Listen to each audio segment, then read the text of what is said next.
Where's the game? There's the game. Hello. It's me. Shadowbringers.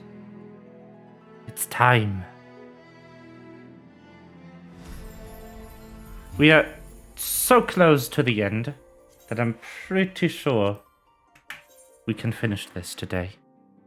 If we just try.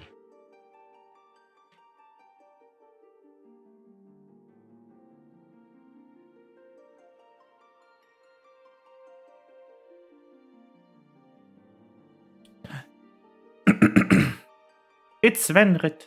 Hello.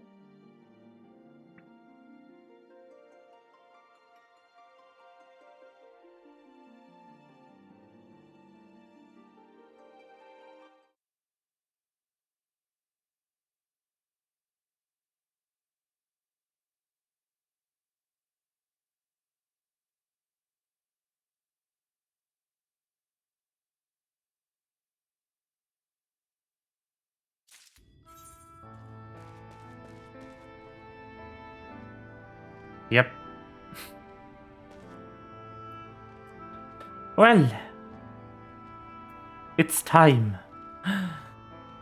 I did not expect to see you on your feet so soon. Surely you have not come in search of an Amaro. Why can I not use that anymore? I'm using numpad 0 to advance the text boxes, but for some reason it keeps selecting the stupid UI. Is my numpad off? What do I know of the Crystal XIV? I'm happy to share, but I fear there will be no surprising revelations. As any of the city could tell you, he is a man of wisdom and compassion, and many untold secrets. And numpad was on. I don't know what the fuck's doing. But none can doubt his generosity. Right on there. I know. Don't remind me. I'm sad. But none can doubt his generosity. When the Crystarium was being constructed, he even allowed folk to plunder the tower for resources. He's imposed no restrictions upon us, no one. But one. No one except the Exarch is permitted to dwell within the spire. Many seasons past, a comrade of mine was bold enough to ask the reason why. The Exarch merely smiled and said, because one day the Crystal Tower may vanish as suddenly as it arrived. That scoundrel of a cat boy.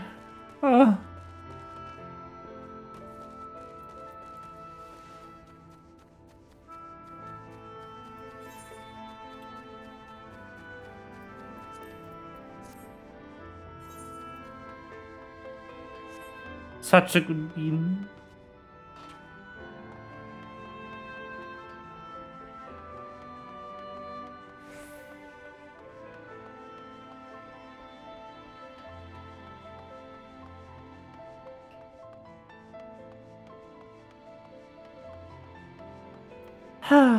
But hello, Venrit. How are you doing?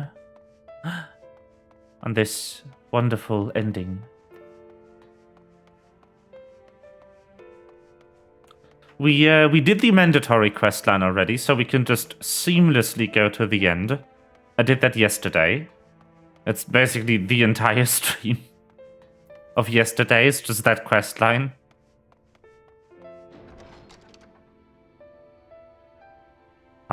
Speaking of that stream, I need to schedule the VOD. Hold up. There we go. VOD scheduled. You're just so dazzling, bro. You shine up the sky, bro. Yes. Yes. Oof. Oof. I say. Oh, was there something else you needed? If you've come for the results of my research into this persistent light, I'm afraid there's little to tell as of yet. Records pertaining to the Exarch? Well, they need no documentation to relay. what little I know of his history, if that is what interests you. Less than a decade he passed since the coming of the flood, when the Crystal Tower first flashed into existence. Its summoner, the Exarch himself, became known to the refugees in Lakeland soon thereafter. He welcomed all who sought out the spire, be they locals who had lost their homes or Verbatites fleeing their ruined kingdom. And together they found the city which would become the Crystarium. Some thought to call him king, for he refused to share his name, but the summoner did not deem himself worthy of royal address. Thus did the people consider his scintillating skin so like the tower he had summoned, and bestowed upon him the title of Crystal Exarch. As for his true name, well, 'twould seem that is a mystery that remains unsolved to this day. It's Grahatia! I know his true name, I could tell you. He's a good boy.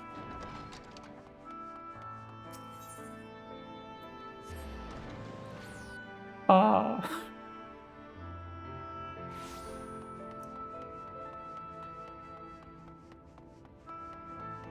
And I will save him.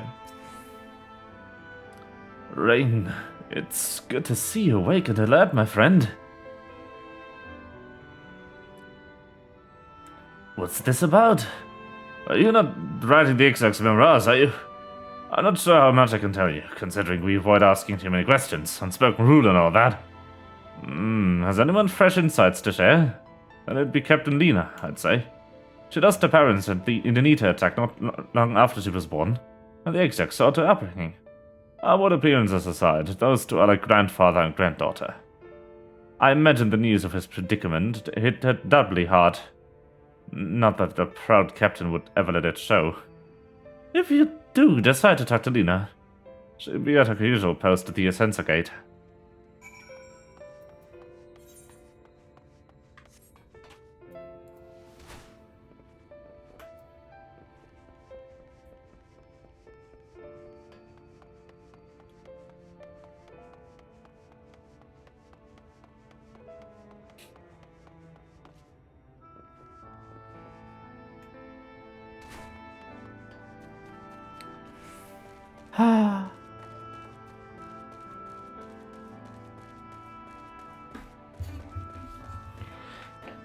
The best cat boy.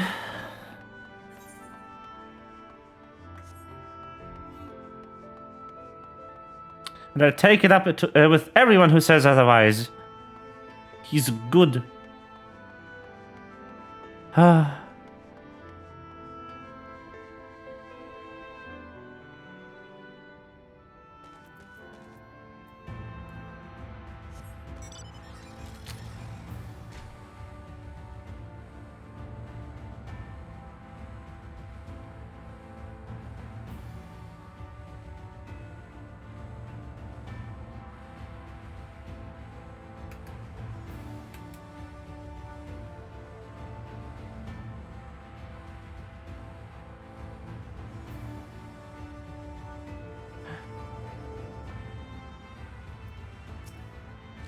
Hello. Rain. Who's Rain, I was not told you had awoken. I can't do her accent. I'm just gonna not try. A welcome surprise. Now, if only the Exarch was returned to us. He was taken by this rival of yours, was he not? Your companions mentioned they had an idea of where to find him, and so bristled when they asked for patience. I did not understand the hesitation until I saw that you had fallen. Only then did I realize that I had no business rushing ahead. Even so, the delay has been no less agonizing. In the moments before he left to join you in Colusia, the Exarch entrusted me with this key. It opens a room in the ocular to a chamber known as the Umbilicus. This room is the heart of the tower, into which only the Exarch himself is permitted to enter.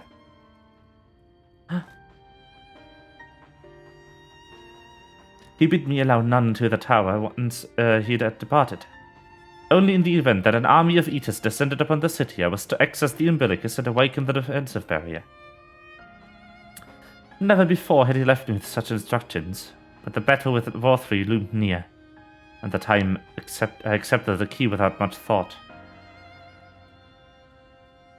Since then, however, that moment is all that occupies my mind. When I look upon his face, he knew that some terrible fate awaited him. Tell me, Rain, I need to know what you feared. What battle you and your companions are truly fighting.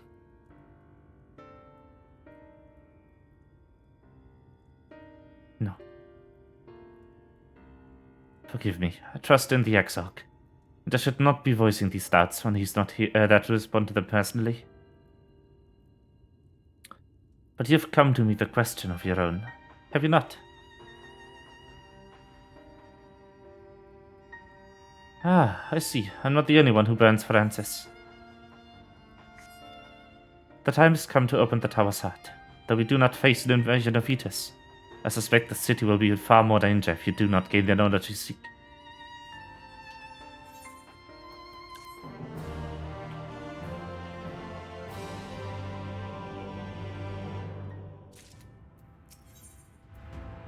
There he is! Look at him! Come, beat me in the ocular. I will unlock the door within. Ah.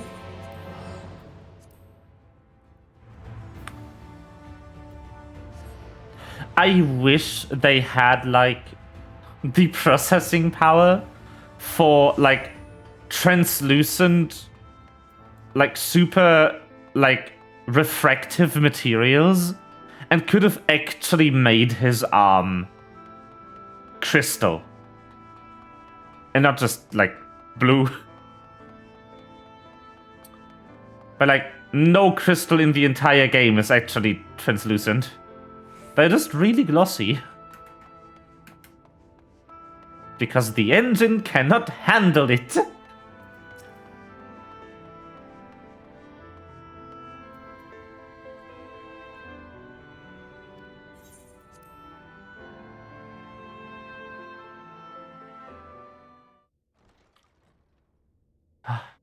Cutscene.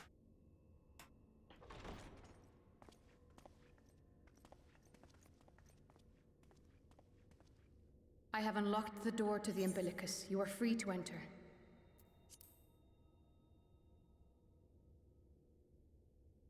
Once you have what you require, I'll see it sealed once more. Until then, I will remain without.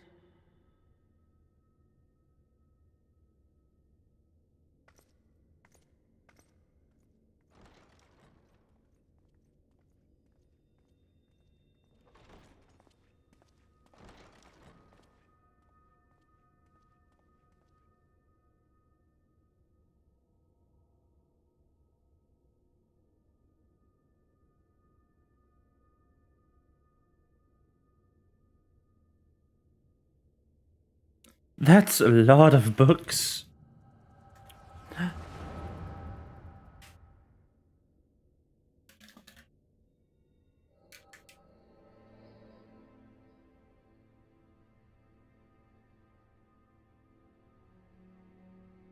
A moment to collect my thoughts, I prithee. Thy true name is Grahatia, then? By thy claims, thou too art a native of the Source, though from an age beyond our own, when the 8th umbral calamity hath visited devastation upon our star. Thou hast, by subtle means, reached across the boundaries of time and space to unsow the seeds of catastrophe, ere its creeping vines drag our champion unto an early grave. In essence, yes. A difficult story to swallow, I am sure.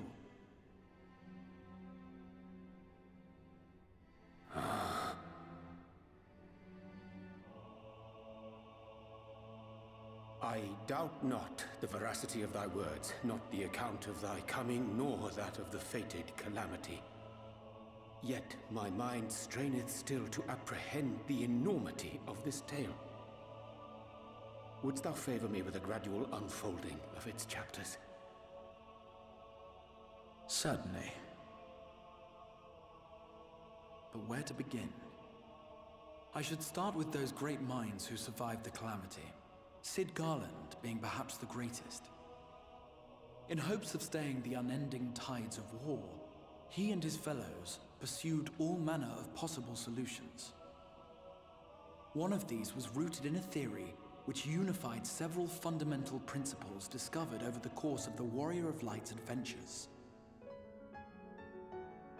It proposed a method by which one could enter the River of Time, traverse the rift, and leap between worlds. Perfecting that idea, however, was a work which consumed their lifetimes, and thus was it left to future generations to decide whether theory would be put into practice.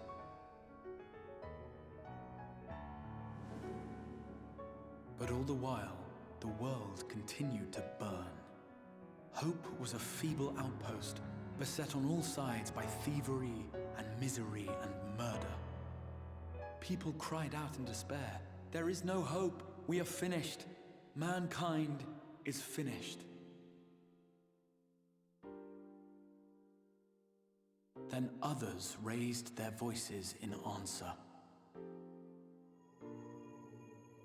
Though we be beyond salvation, those who came before may yet be saved. We will forge a crossroads and pave the way for a different future. By the wisdom of our forebears, we will prevent this calamity from ever having come to pass.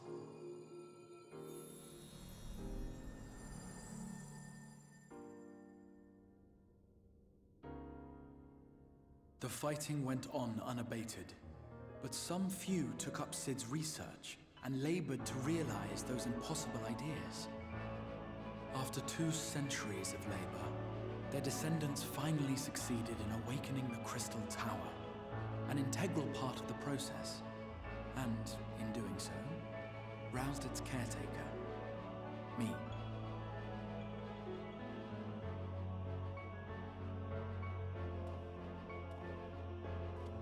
By this stage, scholars had largely established the phenomena underpinning the rejoining, and identified the first as the shard which precipitated the 8th umbral calamity.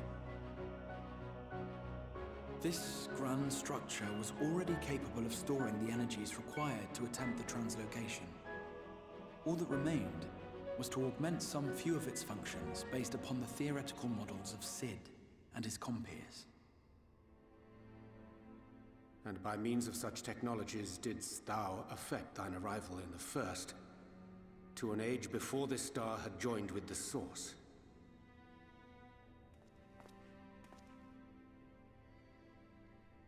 Some while before, as it turned out. 'Tis all but impossible to predict how time will flow between one world and the next, and we missed our mark by almost an entire century. But this only worked in our favor. The Sin Eaters could not be defeated without the blessing of light, and summoning the only man who might stand a chance against them would require decades of preparation.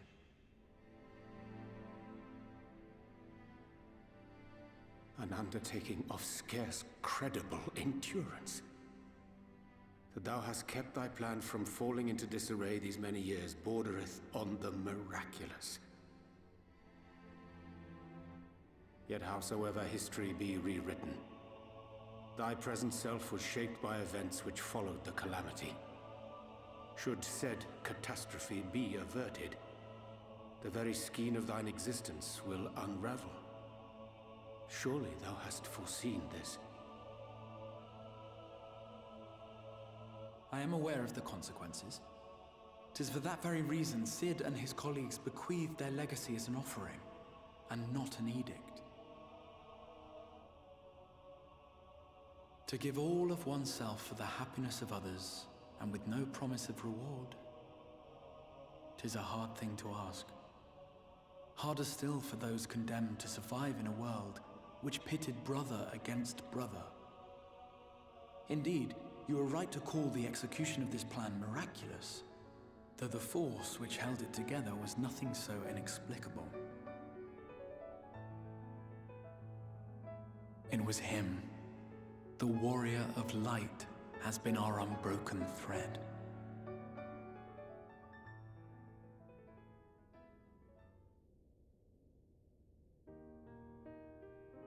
Where others would stumble and fall, he would rise above. Where others would break and run, he would carry on. The Warrior of Light's tale is one of unyielding bravery. To tell it was to feel courage. To hear it was to feel hope. It was a breath of inspiration in an age of suffocating shadow. In the histories of a fallen nation was our hero hailed as its greatest ally.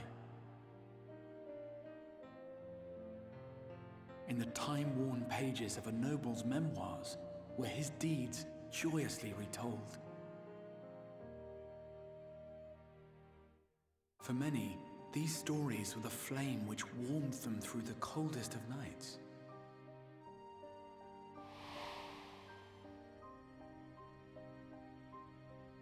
And so it should come as little surprise that the plan found no shortage of volunteers, concerning as it did the Warrior of Light himself. It was their chance to add their own verse to the hero's saga. He was the lodestar that brought them all together, to send their final message back through time and space to him.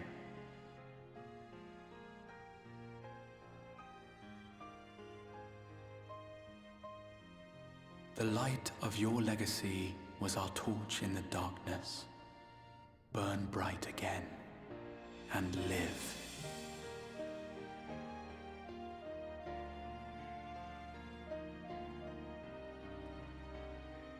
I am merely the bearer of that wish, come to ensure it is safely delivered.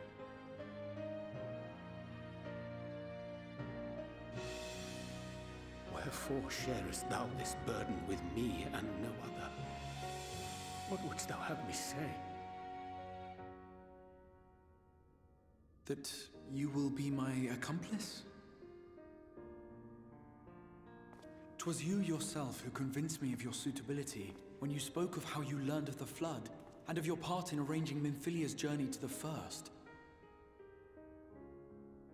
Your actions showed uncommon resolve. 'Twas clear you were committed to the cause of saving this world. I knew I could trust you to choose the right path forward, even if that choice came with a heavy price.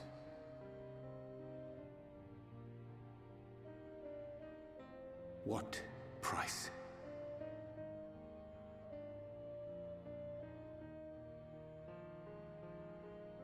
When all is said and done, and the last of the Light Wardens lies slain, I will absorb their corrupted ether, and then I will die. Knowing what I know of your companions, not to mention your champion, they will try to stop me. But in saving one, they would save none. Therefore, I implore you to aid me in concealing my identity and ensuring this tale ends as it must. To this end, I would have you take what I have told you of the Calamity and make of it a portent, a prophetic vision you beheld in the swirling chaos of the Rift.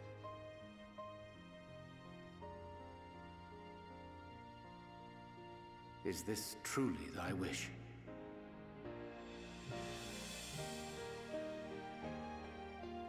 History remembered the Warrior of Light, as I knew it would, and I will suffer no other to rescue the champion whose star has charted my course.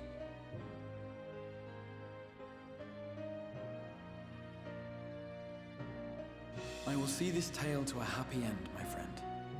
There has been enough tragedy.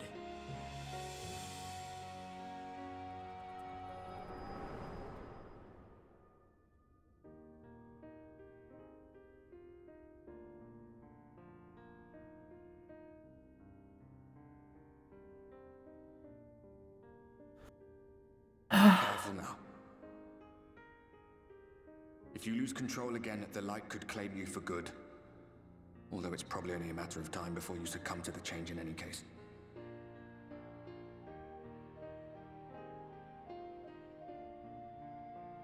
What do you mean to do?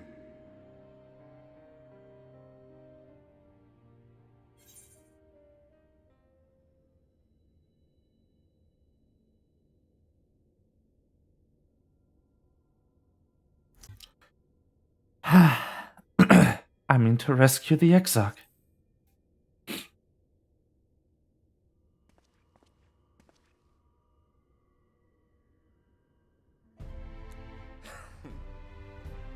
We should be on our way. Dacian mentioned the Tempest, did he not? That's the stormy seas around Calusia to you. His lair must be down there somewhere, hidden beneath the waves.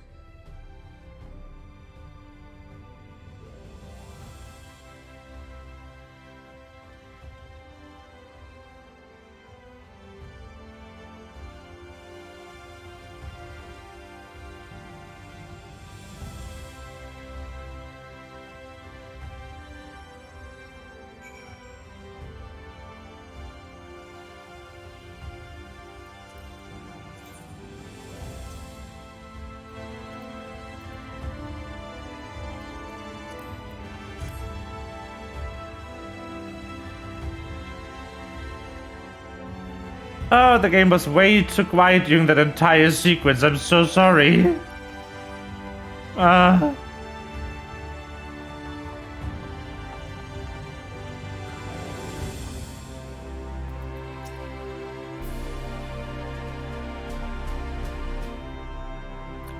Did you find the answers you sought? If there's nothing more you need, I will go and lock the door. I have questions about the Tempest. The Tempest? Is that a name given to you? That is the name given to the seas by which Calusia is bound. If you make a request to the Tamest, I will provide you with an Amaro to fly you over the waters, but...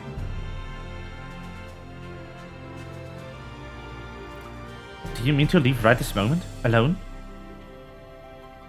I'm not sure that... Nay, I will not seek to stop you. Go with the blessings of the Shadow, and I shall await your safe return.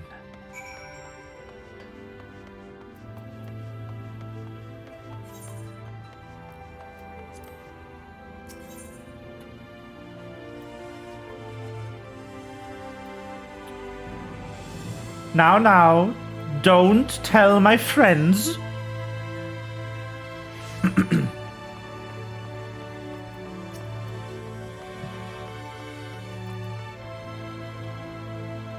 You require an Amaro. Just a moment. I shall saddle our swiftest beast to fly you to the island. The open water, to the depths of the Tempest. Our Amaro can swim, yes, but to reach the ocean floor...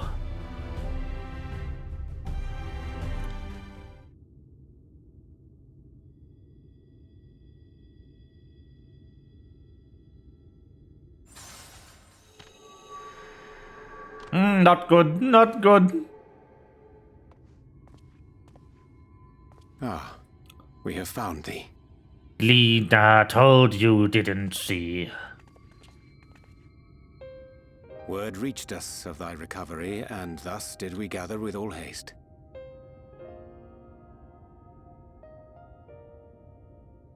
Ah. By thy looks, I gather thou hast gleaned that which I came to tell thee. I sure did. What the fuck, Oriente? has shared everything with us. The Exarch's true identity and purpose.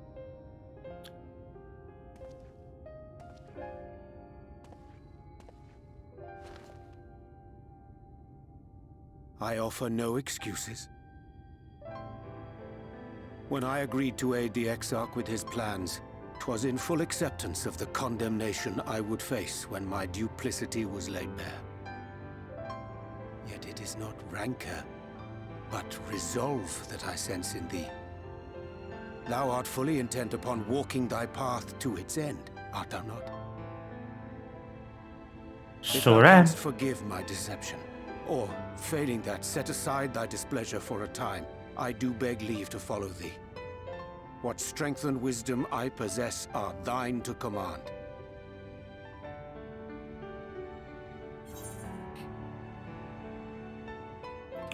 No more lies.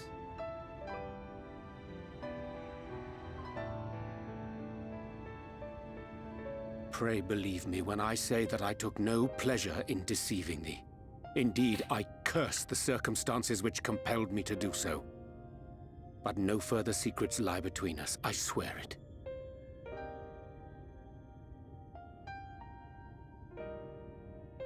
I'm sorry, but I don't think this is a good idea.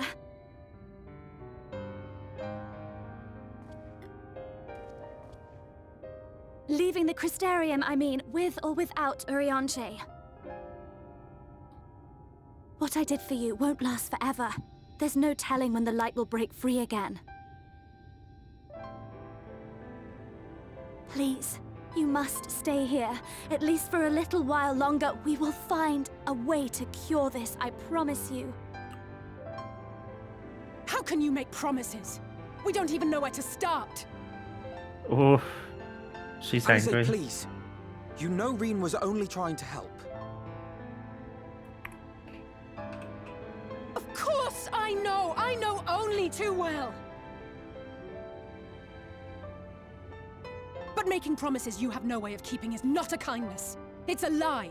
Plain and simple. We've all searched high and low for an answer, and every one of us came back empty-handed. I am not about to stand in his way now. Not after failing him in his hour of need. No! The least we can do is...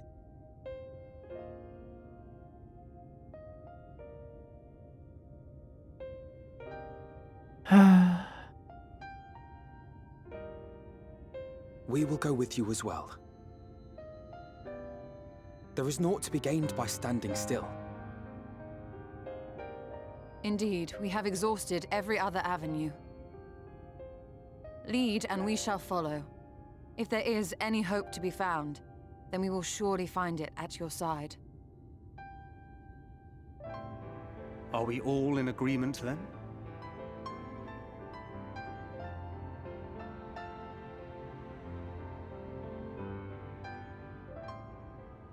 Is there aught we can do to help? Hi everyone. Though we may not know the whole story, we do know you're in for a fight. And while the Exarch's away, it falls to the rest of us to see the Warrior of Darkness is given a proper send-off. Oh, come on. You guys. No, I didn't. No. Well, not in so many words. Aye, we didn't need it spelled out for us. When the night sky appeared over whichever place you went to, it was harder not to put two and two together. From the moment I heard that you and the Exarch shared the homeland, I had my suspicions. Long had he been waiting for a certain someone to arrive. And I knew at once that it must be you. Exactly. Well, when he went up to meet you, it was clear it was no ordinary visitor. That spring in his step spoke volumes. I could feel his excitement. Me too! That's right! Me too. Me three.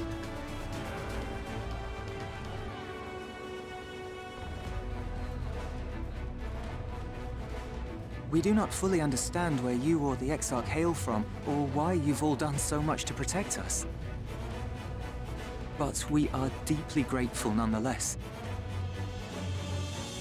So, if there is anything at all we might do to aid your journey, you need only name it. What would you have of us?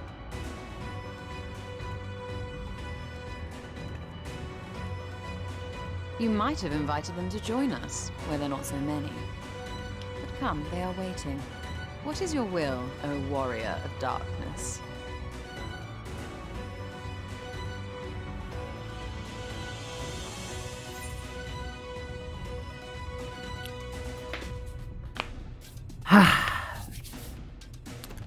Defend the Crystarium until we return.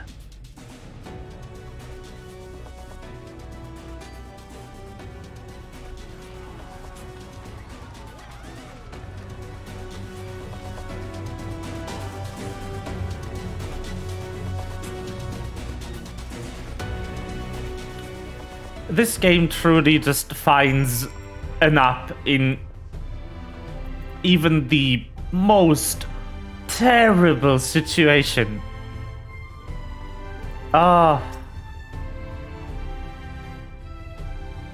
Volunteers who journeyed to Colusia have all been safely returned to their homes.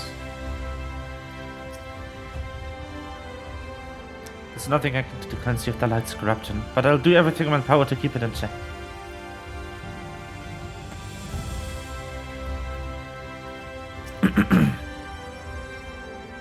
Ah. Once said I wanted to fight for Estinian, but I wanted to save him, but let him be sacrificed for a cause, and now I say the same to you. Ah.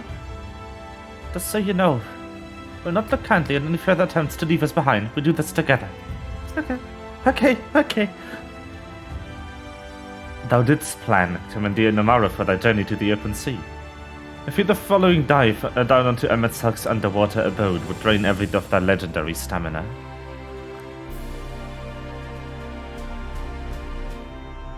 Thus, during the coalescence, we considered the most efficacious method for reaching the depths of the Tempest. And I believe we have arrived at an elegant solution. Yet ere we discuss this step, I suggest thou dost conclude such pressing business as remains to thee within the Castarium. Once the sea closeth above our heads, we are unlikely to surface again until our great deed is done.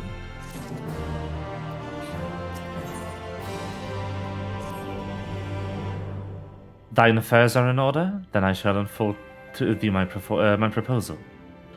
Our destination is the ocean floor, yet our goal is not simply to arrive there. Nay, we must needs have the means to breathe and fight freely. Thus would I petition the aid of one of the Fae, a being with whom I've yet to meet face to face. Rather than waste words on explanation, I bid thee follow me until to the hamlet of Sullen, which lieth to the south and west. All will become abundantly clear. I promise thee.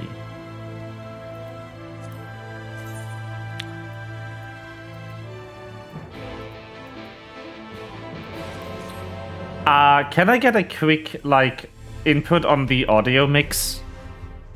I feel like the music might be a bit loud. I'm not sure. I am unsure, though.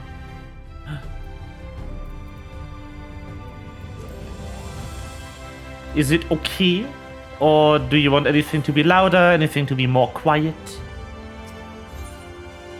I think it's fine. Okay.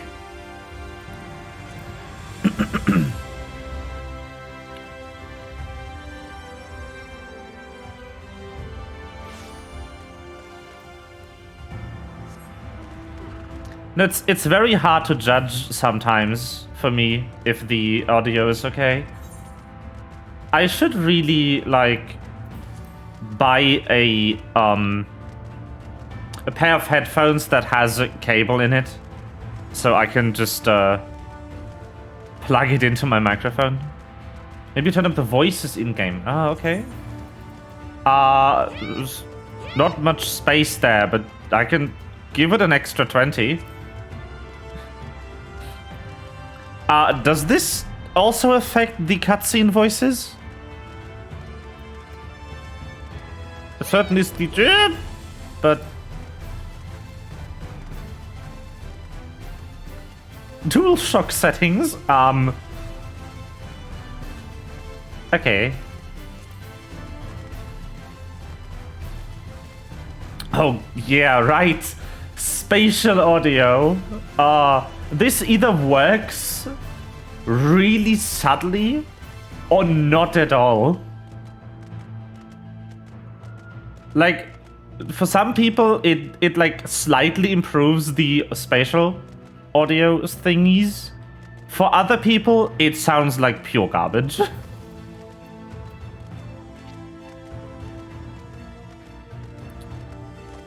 I'm afraid that the algorithm they are using to analyze your ear shape isn't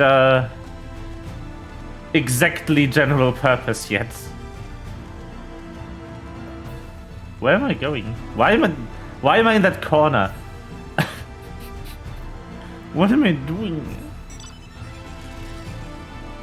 Weed. I haven't been here.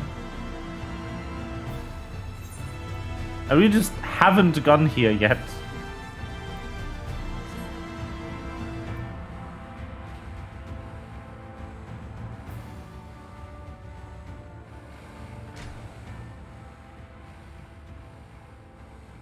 Also, I think when I was here on my proper, like, main account, I had already unlocked flying.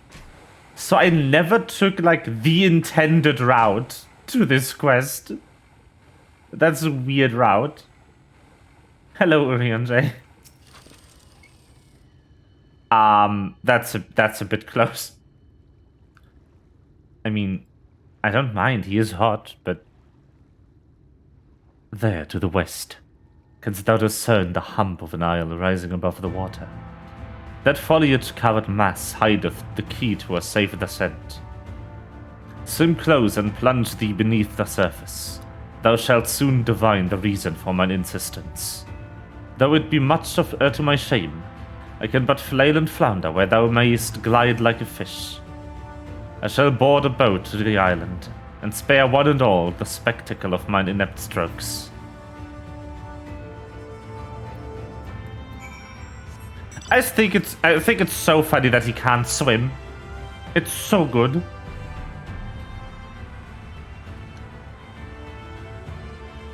It's such a funny detail.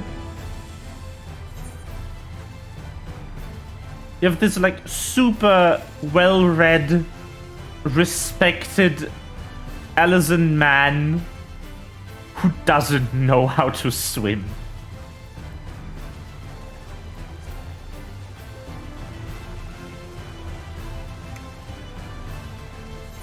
Okay, so where's the quest marker? Down. Okay. Whee!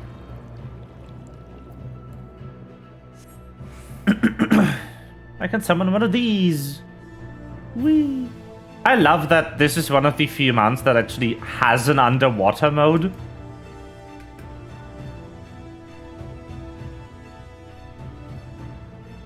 Suspect.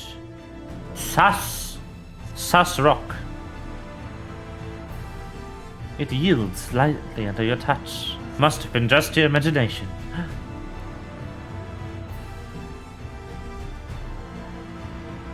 That fuck. Down. Down, I say. Sus. It's an eye.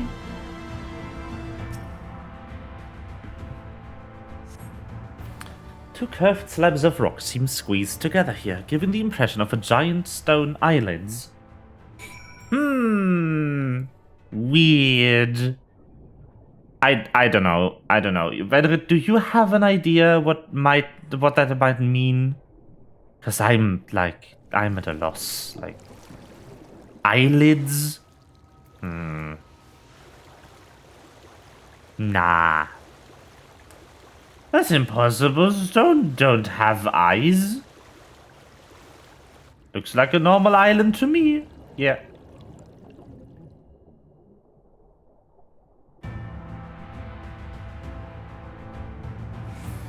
Where was the entrance? Hello?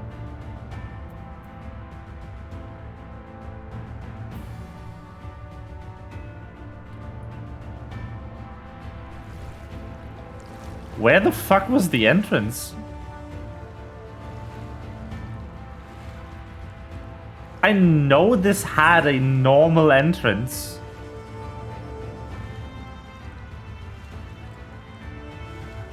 Was it over there? Is it here? One of these? You don't have to have flying unlocked to beat this. I'm pretty sure that you could just walk onto the island at the right spot.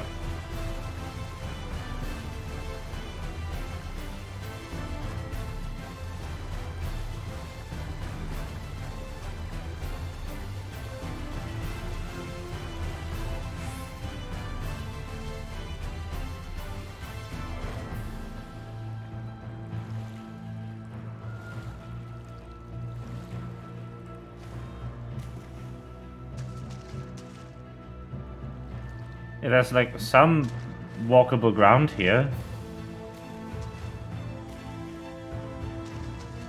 There we go. Found it. Now, how do I get up here? Hello? J, can you help me up? No? Okay.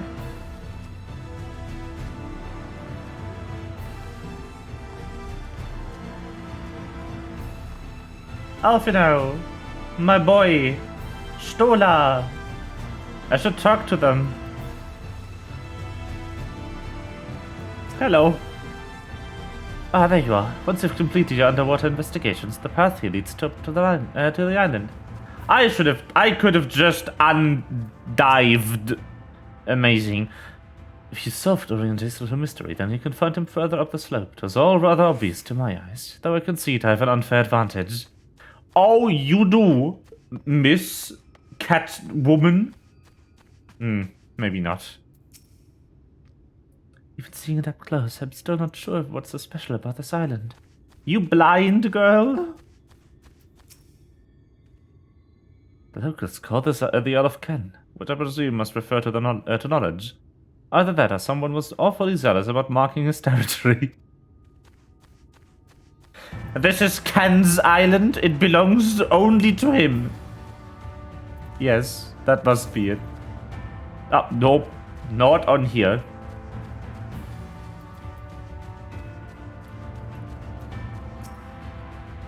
The lake is enormous. I'm assuming my geography is correct that this would be the mirror of Silvertear back at the source. Although the size hardly compares.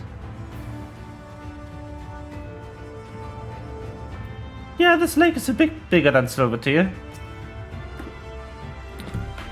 Well, what hast thou discerned?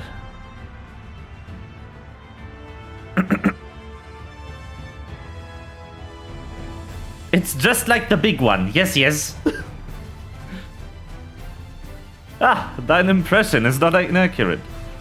According to the law of the Pixies, we are even now, perched upon the back of an ancient fey entity. Its name is Bismarck. Aye, the self-same title by which we know the great feathered whale revered by the Vanu of the source.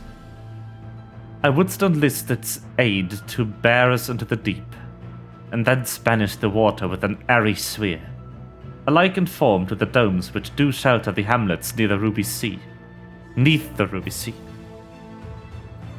With its compass, we may move unencumbered, and defend ourselves when the hour of battle cometh, as its most surely shall. Now I must needs ask for silence whilst I make my supplication. After breakup from Barbie, Ken fled to this island, yes. Yes. This is where he lives now. Ken from Barbie. This is his house.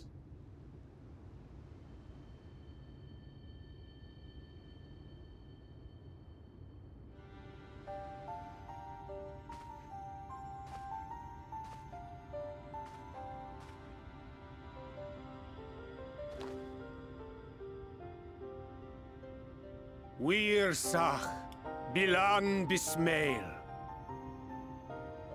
Ah, yes.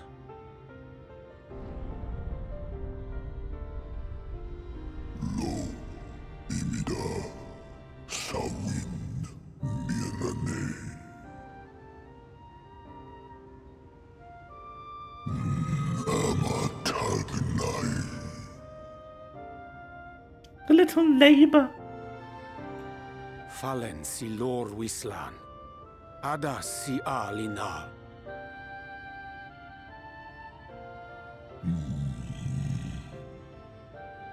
Van urs atslir. Olfod thim. Iri guath. Can I just ask Fiul to tell him to do it? Oh dear. I don't need to speak Fae to know that didn't go well. Oh dear. You need Fiul? Fiul! Come here.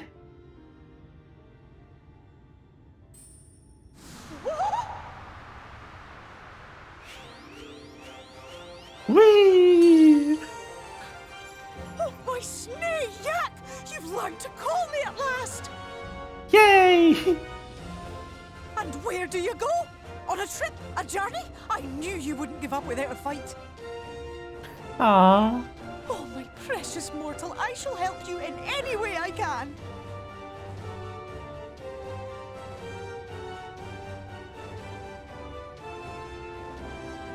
Hullo! Spismel win picked. Van dromi drom Jacob. Van reed rithje.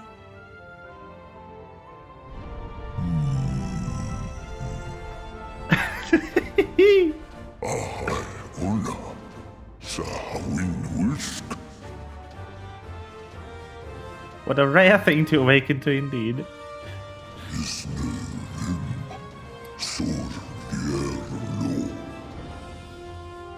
Let's go. Be sure to scrub this one's teeth for him upon your return. He's only got manners. It will be done, Your Majesty. Our deepest thanks for your timely intervention. An agreement is reached and your departure is at hand. You wingless ones best hold on tight. May the blessings of the Fae keep you safe, Inba.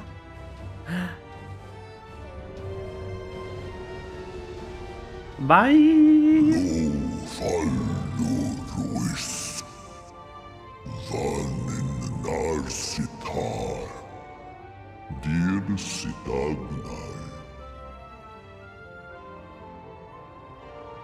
Let's go. I still can't believe I just hit you with the Final Fantasy I main theme. You know shit's going down when I hit you with it.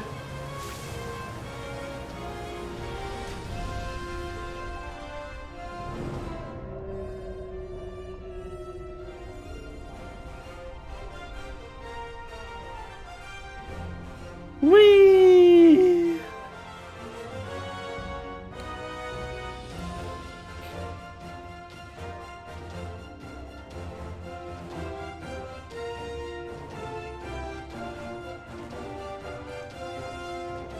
And just like that, it's all gone back to the way it was. What was you expecting? 100 years of honey and rainbows? Seeing them Yulmore types wake up and smell the ashes was miracle enough for me. Ah, but the magic in the air when that ladder started moving. And when that great hulking Talos rose up. Gods.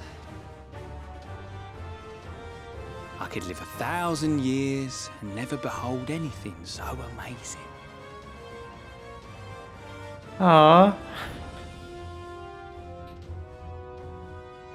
What the? Do you see that?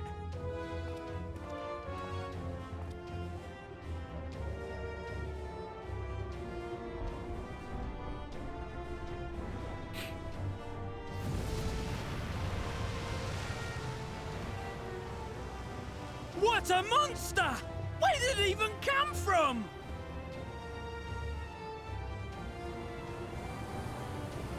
You better fucking move. Whoa there! It's not stopping. Run! Run! Go! Run, boys! Run! Very good. Awesome.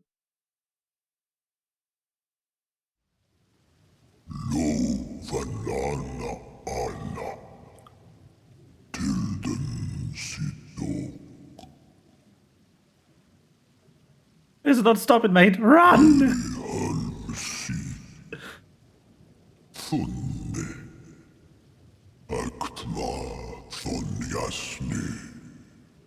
Bye, Bismarck. Thank you. Whale noises. Tempest. Good stuff.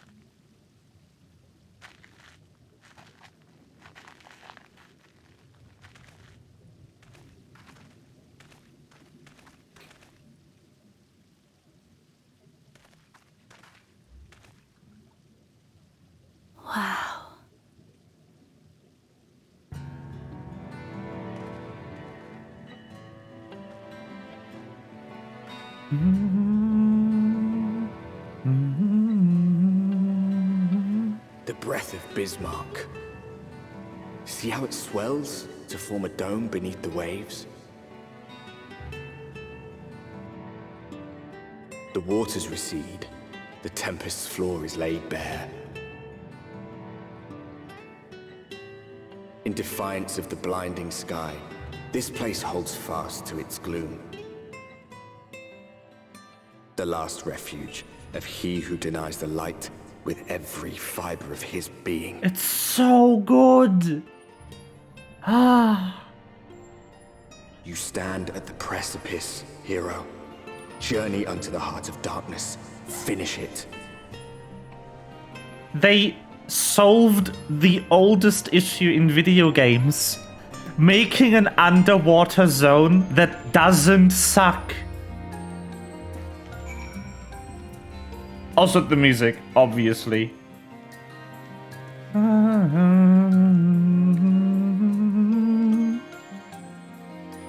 If you know, you know.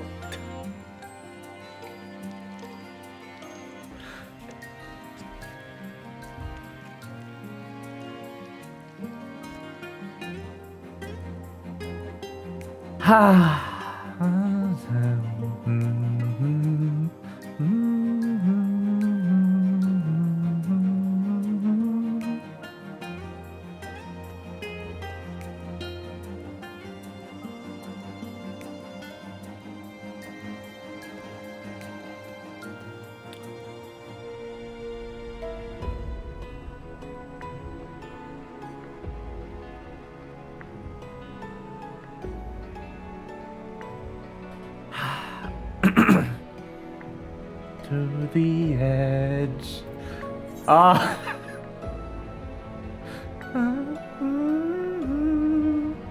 Science and sin. Oh, this song is so good. This motif. I dare say Urian J endured much playful attention from the Pixies to learn the law of Bismarck. He is nothing if not a dedicated scholar. With all that water out of the way, we'll be able to venture quite some distance. Emmett Silk must be hiding around here somewhere.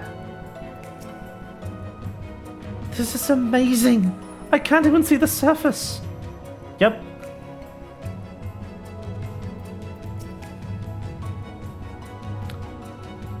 Bismarck must be powerful indeed to create a dome of this size. I can only pray to whichever gods are listening that it continues to hold. Oh, no, crap.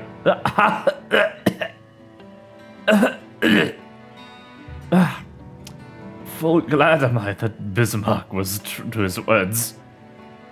We are arrived in the Tempest, safe and dry. 'Tis here that we shall find the lair of Emmett Silk, and I believe the imprisoned Exarch as well.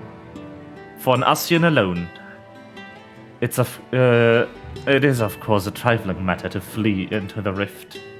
Yet I suspect such travel is nigh impossible with a mortal in one's custody.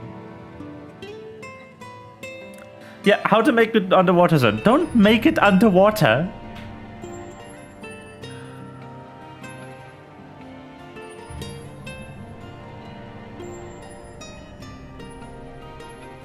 Yeah, it is. It just...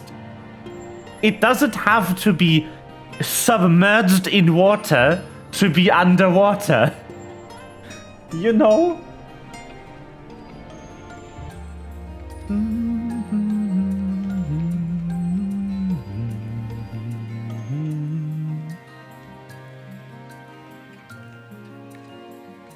For an Ascian alone, it is of course a trifling matter to flee into the rift.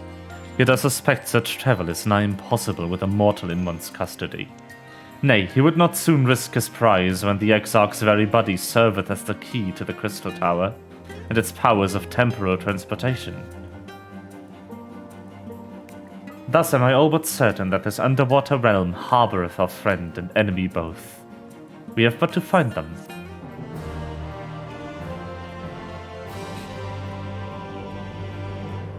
In the event that you are to leave the area, speak with Linwil at Vermont Yards and Calusia to return to the Tempest. Okay. Now, as for where we should begin looking, I rather doubt Psyche will be sitting around in the open. I propose we follow the slope down toward the deeper trenches, and keep an eye out for rock formations large enough to house a stronghold. Let's be off then, but watch your footing. The ground is still wet and like to be slippery.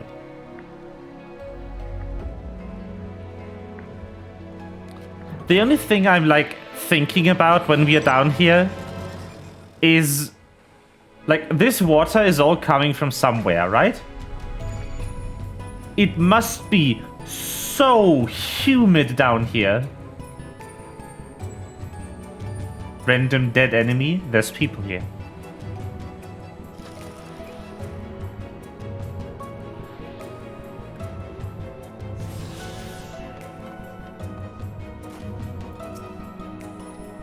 I think Thancred had the right idea, but I can't help wondering what Slug would be doing down here without the aid of gills and fins. The ocean floor is a strange place to be, of course, but this ether, it is like an I've ever seen. This outcrop seemeth natural enough.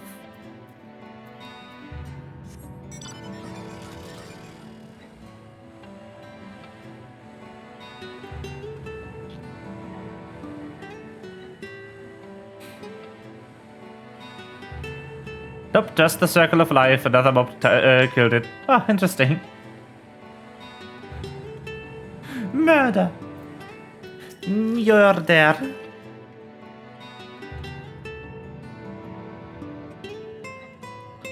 Not out of the ordinary here, as far as I can tell. What about that large formation over there? The gloom down here is so suffocating compared to that endless night sky we saw. But I suppose Slug had nowhere else to go.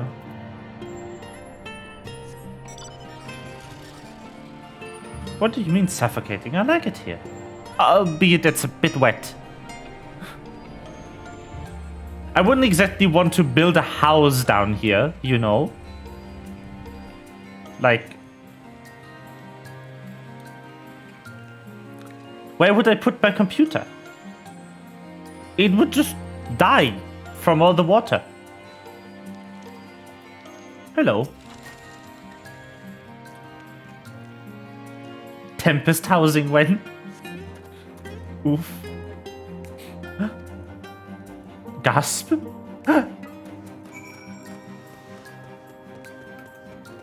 Northern slow. Hello. Fish. Fish. We found fish. Let's go. Let me just grab this so I don't forget. Menderville? Okay, shut up.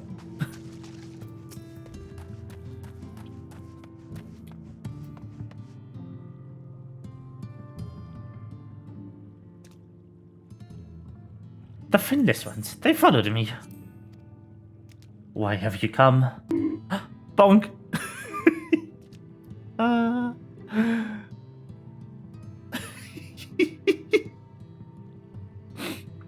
Why have you come? Was it you who took away your water? Yes. Sorry. So this is where the Undo make their home. I'd wondered. Pray forgive us any inconvenience we caused. We were not aware of that your people lived here in the Tempest. We need this great dome of air, that we might conduct a most urgent search and thus beg for you of your understanding. Chieftain, what are we to do?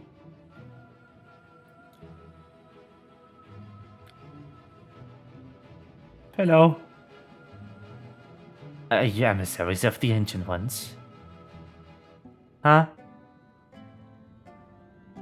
The mysteries have stirred. We have seen the illuminated land shining through the gloom of the abyss. If you are the emissaries, the chosen, I bid you welcome. If you are not, I bid you leave. I'm not sure I understand. Would you be willing to elaborate?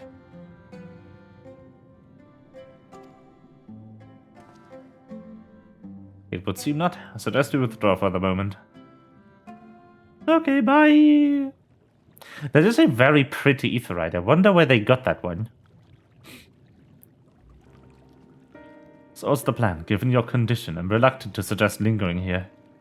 That said, a presently meandering search would proceed far more swiftly if we could call upon the Under's local knowledge. Yes, I'd like to learn more about this illuminated land the chieftain spoke of. Could it be Emmett Selk's stronghold? Do you suppose? Perhaps he lit the lanterns upon his return? We cannot dismiss the possibility, but if these Under refuse to speak with us... Rain, do you remember my first scheme in Phantom Yulmore? How I had planned to integrate myself by offering lucrative trading opportunities with the Under?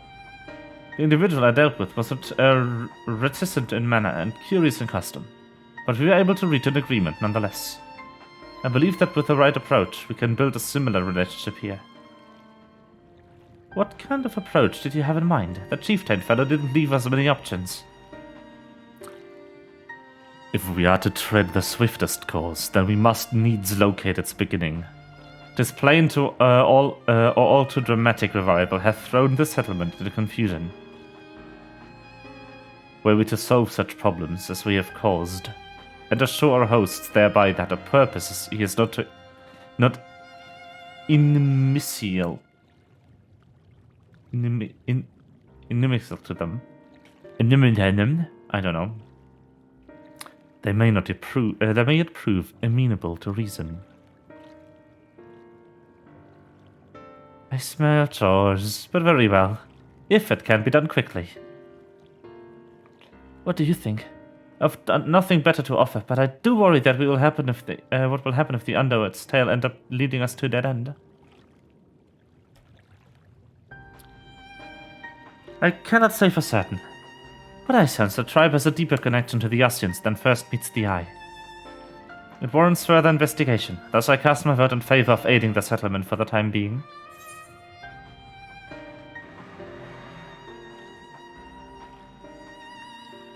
We will make allies of the Undo.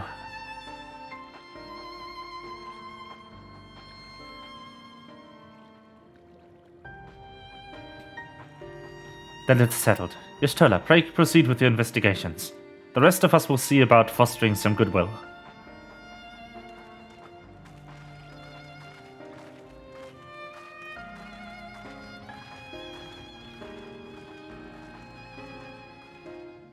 Ba ba ba ba.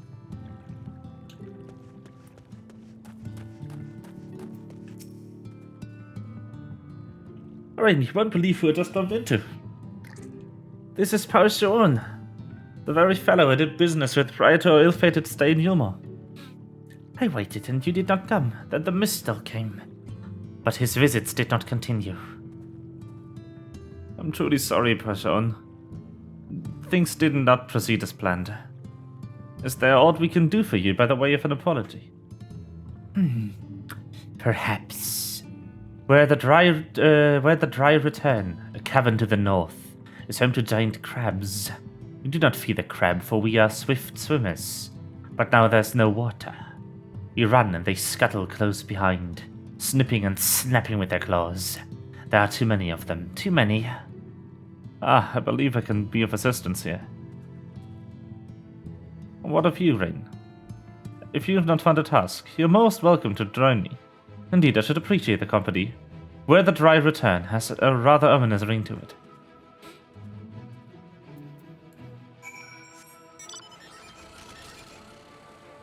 It does. Spooky. Yes, navigating the settlement was never my strong suit. Yes? Yes.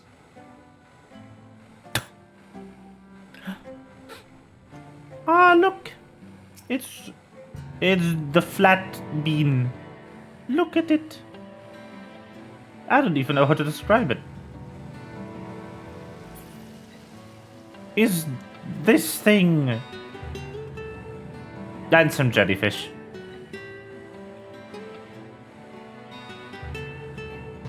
Things. Wee. Swirly boy.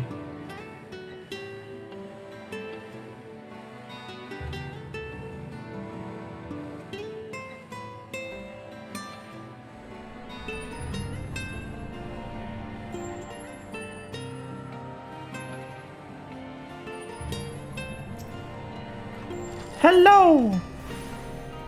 Would you mind if I blew you up?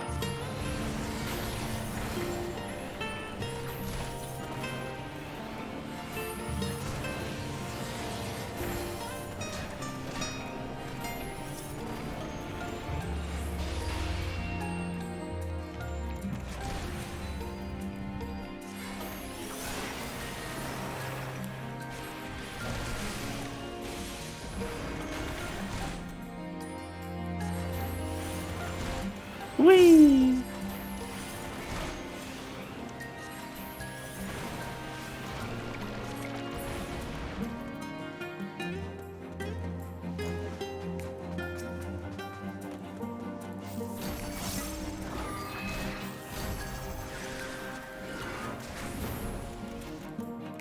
Wahoo!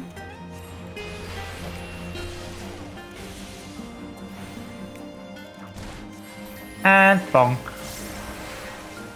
Ta-da! Black Mage is really fun, but I'm also, like, not really playing hard content with it. So it might not be if you are playing it on high level.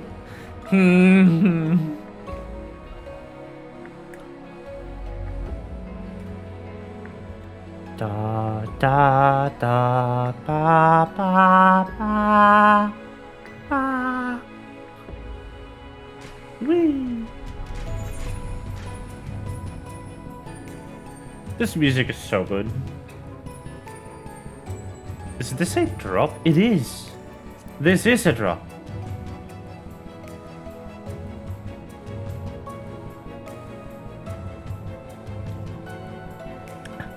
I can just roll up here and be like, bonjour. Sup?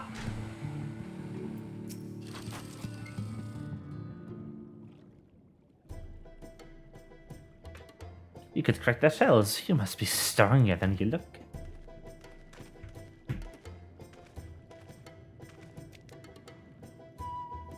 I see, you've reached a quarter first again. I shall never be your equal in such tasks. Still, I would say we've reduced the local crab population to a far less threatening number. My thanks to both of you. You must have a reward. Nay, this was to be part of my apology to you, remember? Besides, the lack of water is our doing, for which we must also make amends. I might convince you to tell us something about your village instead. I would very much like to learn more of you and your people. Very well. Before the flood came, it is said that our ancestral home was found in the seas to the south, was utterly destroyed by the light. Only those who were hunting survived. They swam aimless and lost, until they spied buildings here on the ocean floor.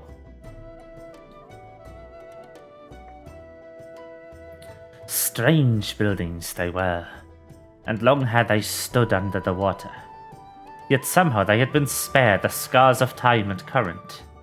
These structures provide shelter for my people, protection from the Tempest's turbulent waters and predators which hunted within them. Their very existence seemed a miracle. The first settlers pondered their good fortune.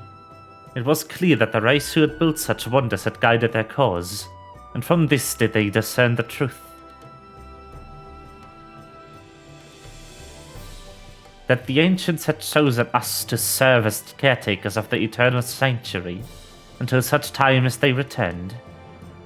Thus, if it is judged that your coming and this great vanishing of water was by the ancients' design, you will find warm welcome here. Truly astonishing history.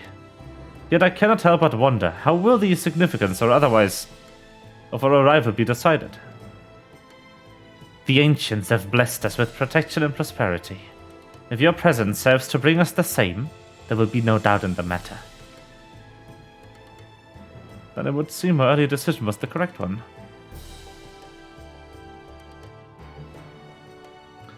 We thank you for your lesson, and will continue to do all we can to assist your people. Should you desire our help with any other trouble, pray do not hesitate to ask. We should return to the task at hand. Only do not try to overexert yourself, my friend. The risk far outweighs the gain.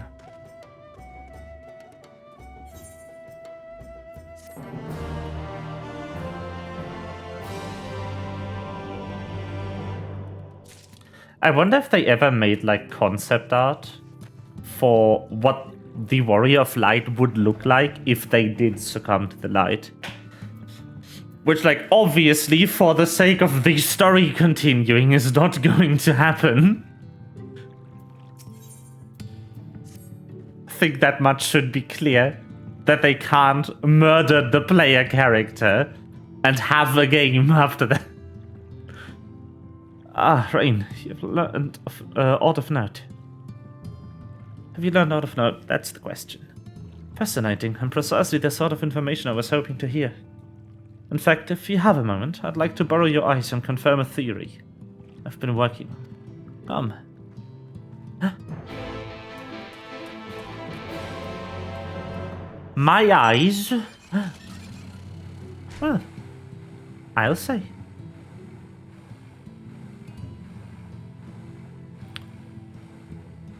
Oh, no, that's down. I didn't went down. I went up.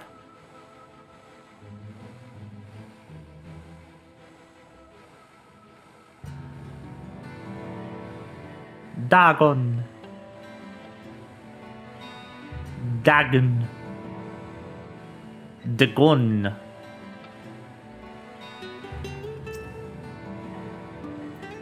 Hello. Now, there are two tasks I would have you perform. The first requires you to inspect the buildings which surround the Ondo settlement, and note the most distinctive characteristics. For the second, I wish you to use this knife to take scrapings from one of the remnant's walls. Pray be as thorough as you can. I shall be waiting here for the results of your investigations.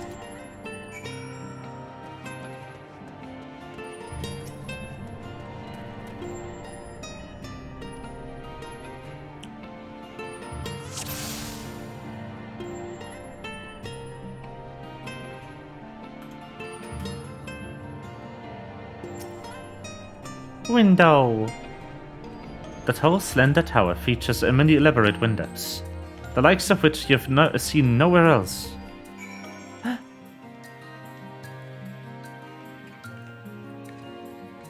Da, da, da, da, do, do, do, do, do, do, do, do.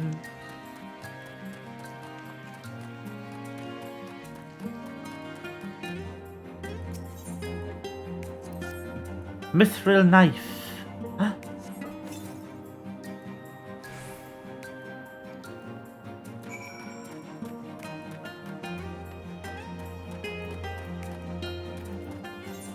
What's this for? Wind ether. Huh? Hello. Stola. And what have you discovered?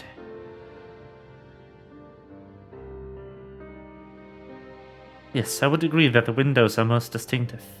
It would seem the structures appear to be the same to both your side and mine. And you say you could not as much as stretch the wall, even with all your might behind the blade?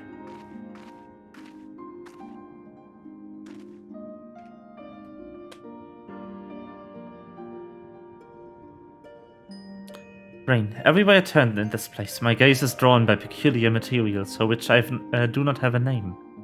The buildings I had you investigate are prime examples. They may appear to be constructed of ordinary stone, but assure you it's nothing of the sort. If I pressed, I would describe the substance as a composite of several mineral properties, blended to create a material of unparalleled durability.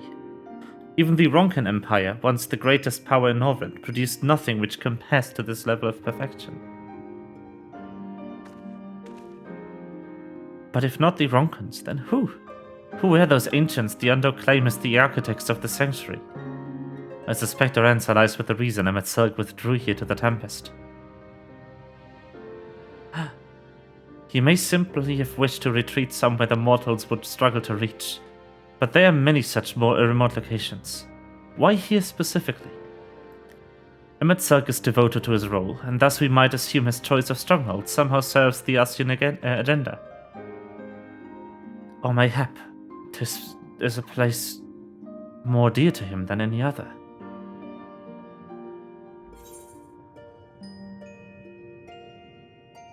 Are you saying this place was built by ancient Ascians?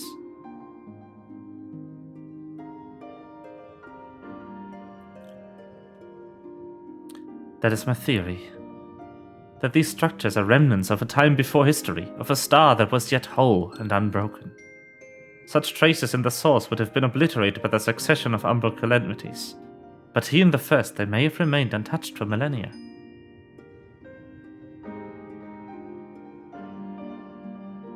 A copy of the mule in Kitana Revel.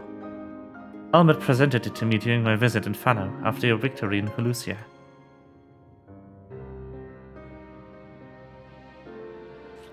Here, in the first scene, by Emmet Silk's own words, it depicts a city of eons past and the disaster which befell it.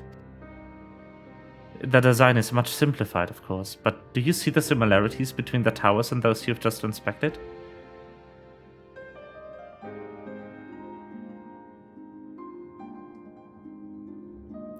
We are close to the truth, I feel.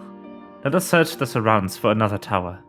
One which matches the picture near enough to remove all doubt. From what I've seen, not more than sand and more sand lies to the east. The south held no such structures. I suggest we try a look further to the northwest.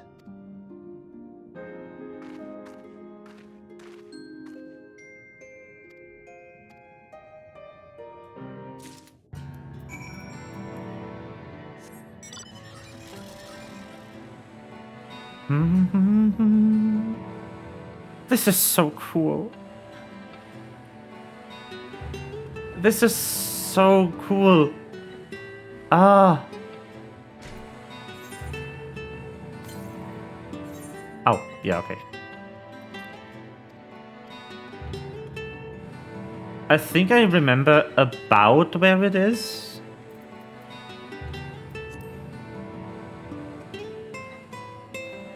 That I'm searching for. There's like no map marker.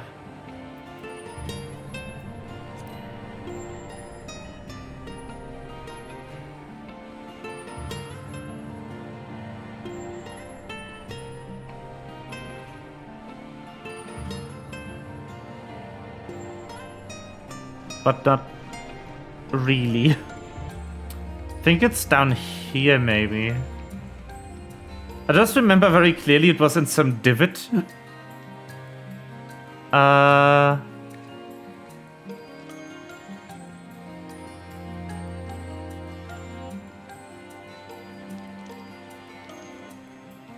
Like, here is looking good.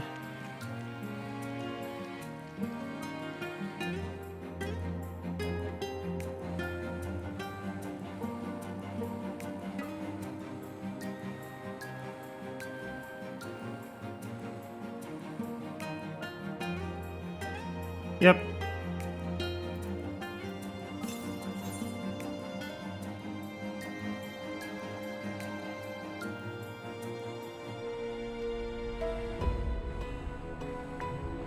Where's the survey point, though?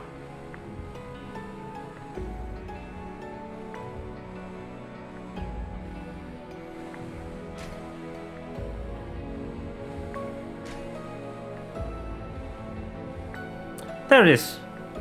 This is the only, like, actual search quest in the entire game. Everything else gives you a circle. This one's just like, good luck.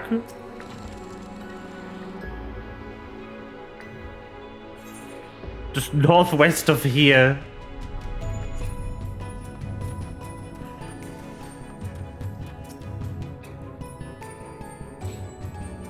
Haha.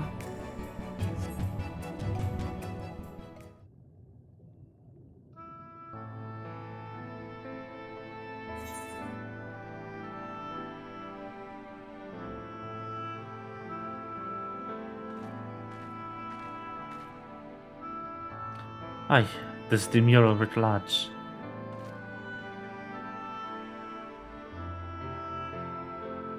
Though I cannot guess at its purpose, it must have been an imposing sight. How much the tower's height lies hidden beneath the ground, I wonder.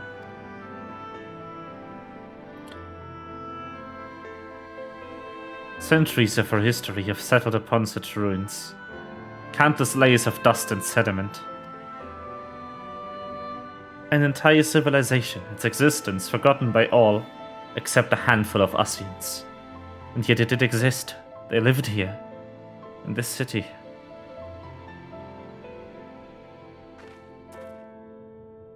But let us focus on what we've learned thus far. The Under Chieftain spoke of mysteries stirring in the land of the Illuminated. Judging by his words, he believes this phenomenon related to the Ancients' return. Thus can we surmise that what the Under saw shining in the abyss was, in all likelihood, yet another remnant of this age-old civilization. And who else would light the lanterns, as Reen put it, than Emmett Selk himself? There's almost certain he's there.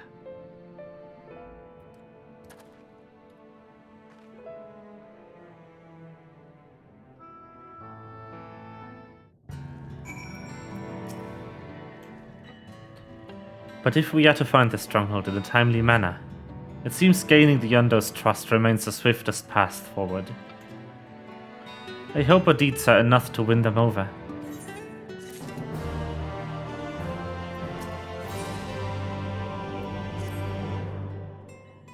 Thank you for assisting me with my investigations. I shall seek out our companions and share what we've learned. Much as I would like to tell you to sit down and leave the rest to us, your condition demands that we make all reasonable haste. If you are not too weary, it may be useful to speak with Porsche Owen again, and ask if there's aught else he's willing to divulge.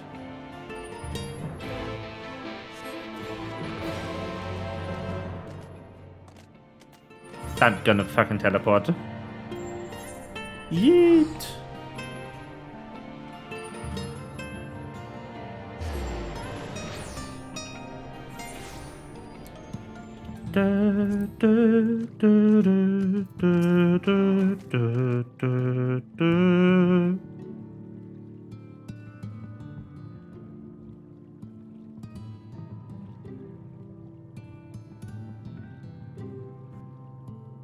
Often, friend.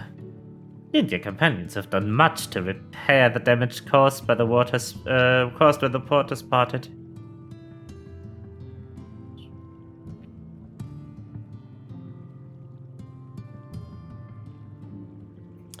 Anything else you can do?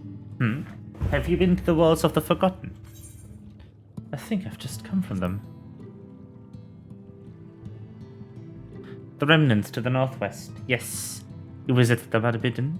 Psh, could it be that your footsteps were guided by the ancients? I believe it may be so. Listen then, and I will tell you of our plans to bring light to the walls, that we might answer the shining call of the illuminated land. We have requested a finless craftsman to shape for us a sacred lamp. He is odd for a land dweller, choosing as he does to live in the ocean. But his skill is beyond question. It is concerning, however, that we have heard nothing of his progress. If you were to visit his artisan, and return with our long-awaited light, then any doubt as to purpose would be laid to rest. His name is Grenold, and you will find his workshop in a metal structure to the south. It's time! It's time! Grenold! I've been waiting for this moment. I haven't even played any of the quests that he's referencing on this character. But Greynold, let's go.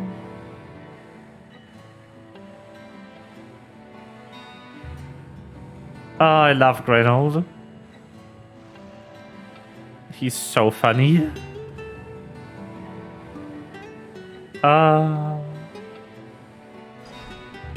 Hello.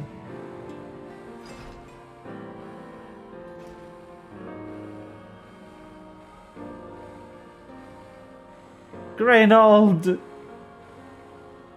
I did do the role quest. I mean the weapon quests. The quests he is referencing. The role quest was all of yesterday's stream.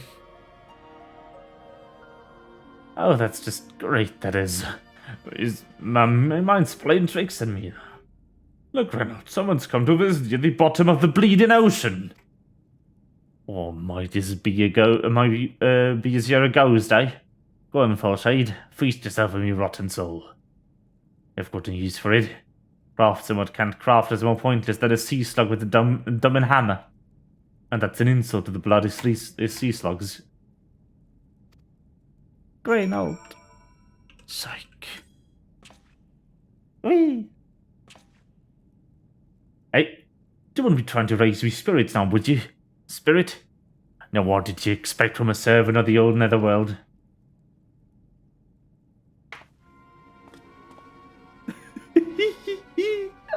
Oh, the hair! It's so good! The slow zoom! Have we met before?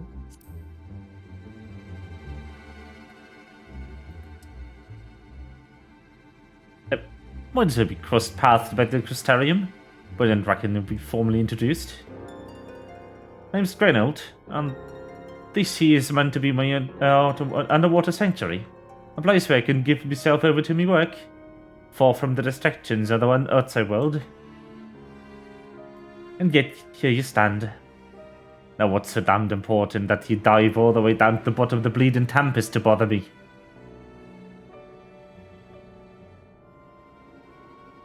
Are the Under's lamp? Gods, curse me empty head! I've not so much as made a start. F.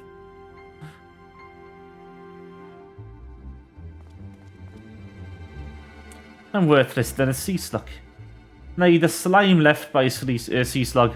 Me delivering dates long past, me workbench is untouched. And they call me safe a bleeding artisan. You've heard the beliefs, have you? Bringing light to them ruins as an act of deep religious and cultural significance. It was me privilege as a craftsman to be tasked with providing a ritual instrument worthy of the occasion. But I just can't bloody... well... yeah, my man's bleeding blank. It's like if pissed away my last drop of inspiration. That's a good sentence, I'm stealing that. Tell me you've got something to show me. Someone else I'll give him his rider kicking up the arse. The Under want to honor the common of the ancients. So the answering light's got a blaze with the right kind of brightness. Like the sparkle ice coated in a crystal, just being sparkly is not enough. Got to dance with the joy and sorrow and sense of hardship endured. You know what I mean? I do know what you mean. Your thoughts return to the bed and the crystal you discovered at the end of these journeys. Maybe Greynold could find inspiration in that. And this is the portion where the game will just not let you finish the quest if you haven't done the role quest yet. I've let the Under down, aye. But more than that, I've let myself down. I just wake up to mending kettles. No, he's also a kettle mender. No, they are the same person, I forgot. No. The fucking kettles.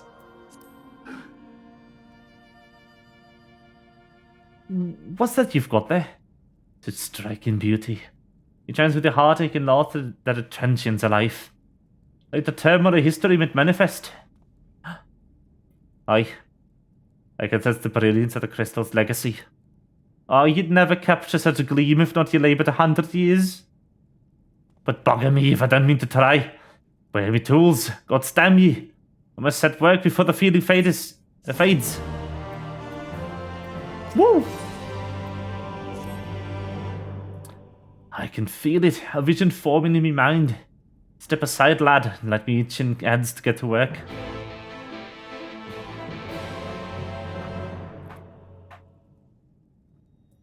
Now we've reached the level 80 quests. We are so close to everything that's in the game being done. So close. And done. You're almost done with Shadowbringers. There's only like 5 patches and then Endwalker. Scream. And the patches aren't that long. The patches are about like 2 hours each, maybe 4.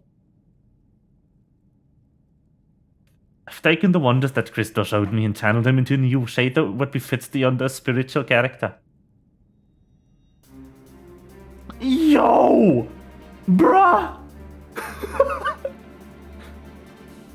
Nod.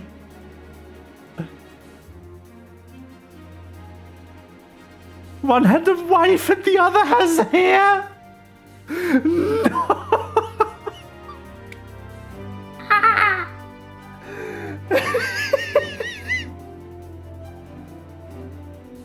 Oh no. Not a bad job if I do say so myself. And to think it was this close hanging up my hammer after studying the craft of the ancients. I've been across things and breadth of Northern and gobbled up every scrap of crafting wisdom that I could find. But no matter what technique I tried, my work was just no comparison. I couldn't even figure out how they put them damn buildings together. Mystery for the ages. That's what drew me here in the first place. I built my workshop that got a forges burning that lost me bleeding will to craft. Then they got for the crystal years. What am I then they got it back? I won't pry in your business, but I reckon your little miracle there has been through the kind journey that sings songs about. The echoes of memory it holds to speak directly to your heart. I can still feel him cursing through me. The inspiration's not fading away. It's welling up stronger and stronger. Give it a chance, and I reckon I will sweep the crystals and saga into one other thing as well. But bugger me, I'd almost forgotten the Under's commission. If you could drag the lamp over the turtle earth for me, I'll stay here and dream up a new armament for you to try. Artifact! Let's go! Finally! Give it to me. Yes.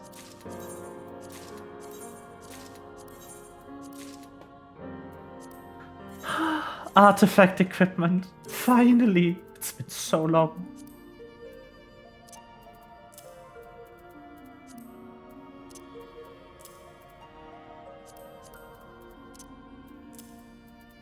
It's been so long that I wore good equipment. Ah, yes! Look at the Benui! I look so good in this. Holy shit. Yes! Benui good.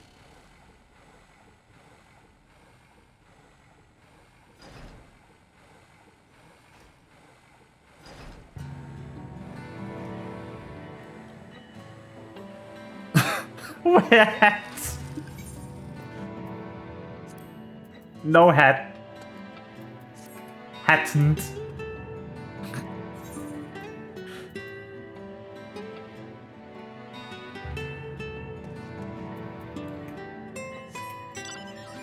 Hats are illegal.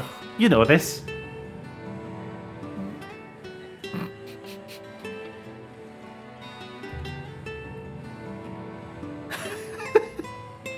Oh, it's a person.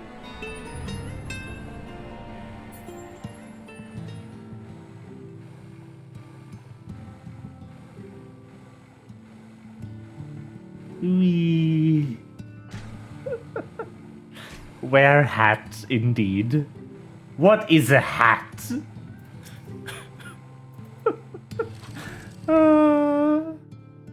What is it you have there?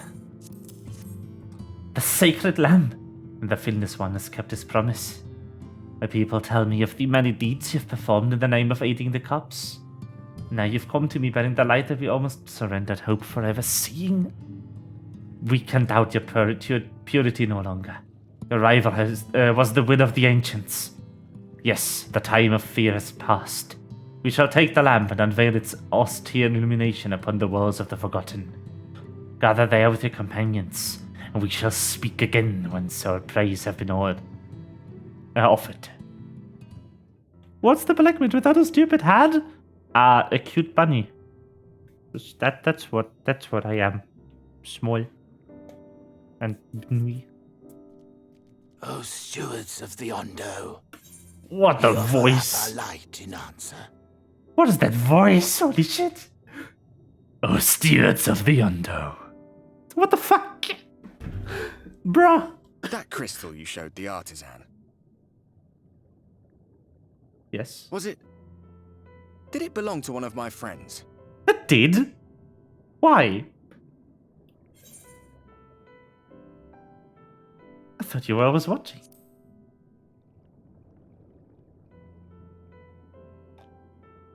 I tried to give you a measure of privacy.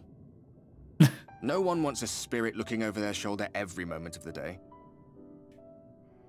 I like you though. You good? So tell me, if you would, how did you come across that crystal?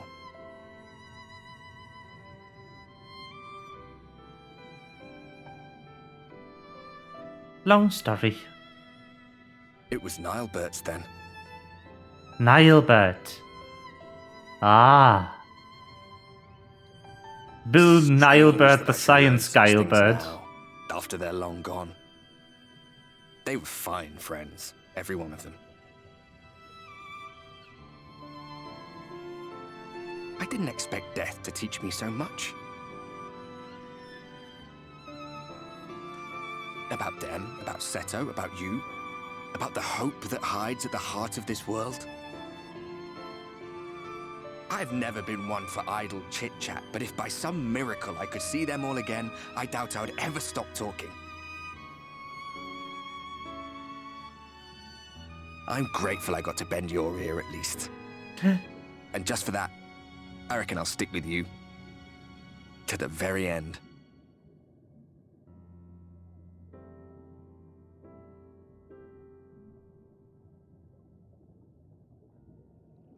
Apologies, we were a little late to the gathering.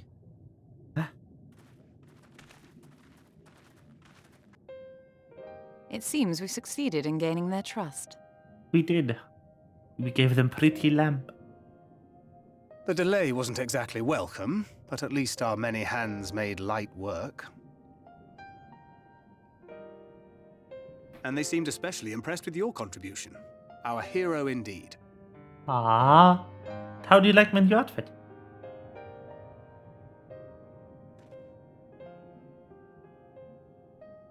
Y'shtola was telling us those structures may date back to the age of the Ascians. Probably. An Ascian homeland. Despite his many protestations, I never quite believed Emmett Selk was telling the truth. Nor I. But there is no denying the evidence before our eyes. Clearly this was once a great city. Clearly. A home they would see restored, no matter how many tens of thousands of years it takes. It's a hollow dream when you think about it. Even if they manage to rejoin all the worlds, they'll never bring back the ones who were lost. But would I have done any different? That's the question, isn't it?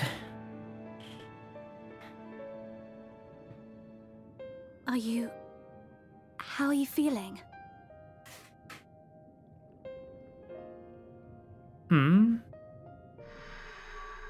Well, I'm still blindingly lit up.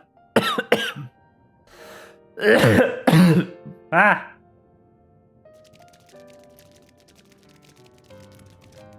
People. You have completed your devotions?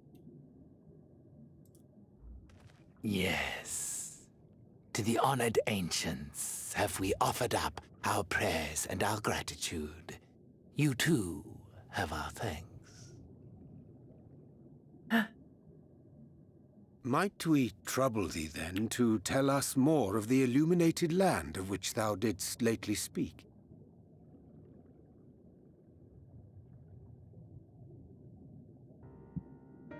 To the west of here lies a great trench.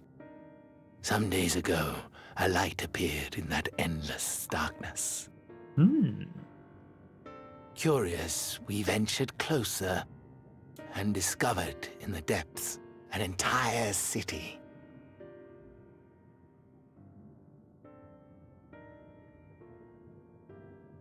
The buildings we spied were akin to our own everlasting abodes.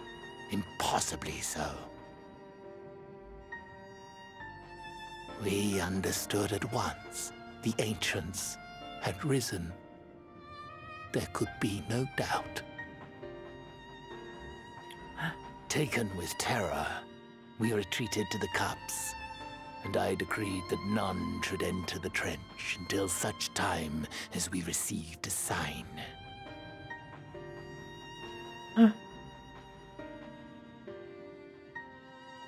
Might it still be possible to reach this city of the ancients? Mayhaps. With no water to drown you, a finless one could now travel there. Yes. I am convinced you are the sign for which we have been waiting. My people will show you the way. Yay.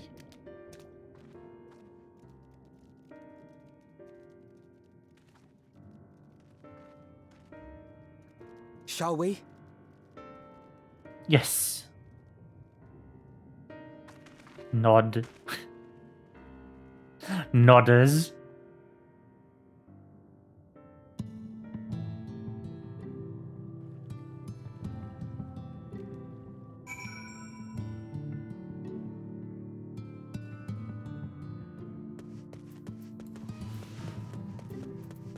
Bonjour. The chieftain has bid me to guide the steps to the illuminated land. Come, the way lies downwards. Follow the path of coral and rock and join your comrades below.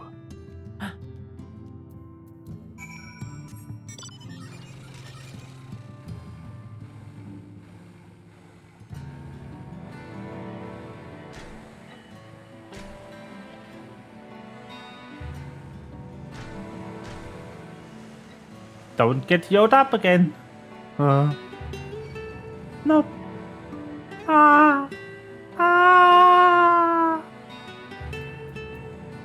Hi, Thankful. During the time I spent helping the Unknown, I've been introduced to quite a few of the local varieties of sea life. Although sea monsters is mayhap more apt term. Probably best to avoid them if we can. We are on our way at last. It seems far darker down here, but I'll not start a few shadows. We are moving as a group, yes? If I met Selkis in that trench, then we'll have to assume he's not swimming in salt water. I wouldn't want to suddenly find ourselves at the edge of Bismarck's bubble with no air to breathe. Yeah, that would be bad. You have everything you need? If an artisan's fellow is skilled as they say, then you may wish to avail yourself of his services as we press on. Emmett Selkis has made himself difficult to reach, yet every step we take bringeth us nearer to the stronghold. Let us not linger, lest the exarchs suffer late arrival. Meeting the Under was fascinating. They've lived just like us in some ways, but yet completely different in others. The way they think, the way they play. I'd love to come back here and learn more about their culture. Will the dome last long, I wonder?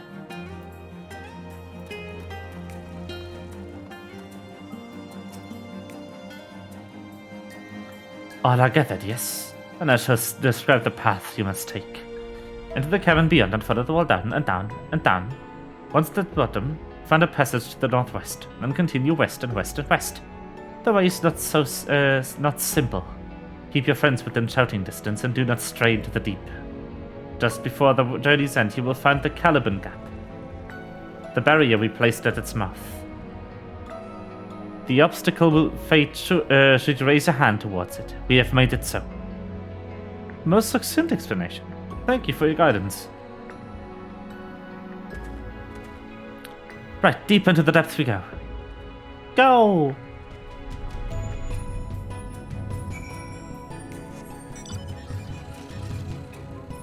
But yeah, like, what I meant earlier, to talk about earlier already, like, the biggest problem with underwater sections in video games is that underwater controls are the worst. And that usually means you either get to do underwater movement stuff, or you get to do underwater fighting. But you usually don't get to have both be well done. So the idea to forego the underwater physics in favor of just regular physics, but have fighting in the underwater section, is a good idea. Our guide bade us travel to the cavern floor and thence to the west.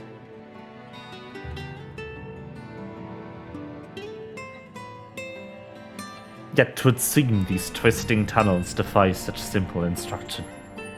Rather than rely on direction alone, I suggest we scout with care, and relay the path ahead to those who come behind.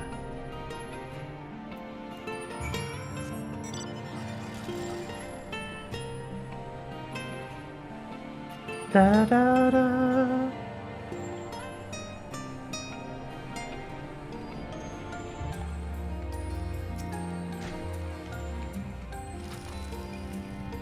The rocks drop off sharply here, but I should think this coral thick enough to serve as a bridge. Yeah, I think this coral is big enough. Yeah, it's quite big.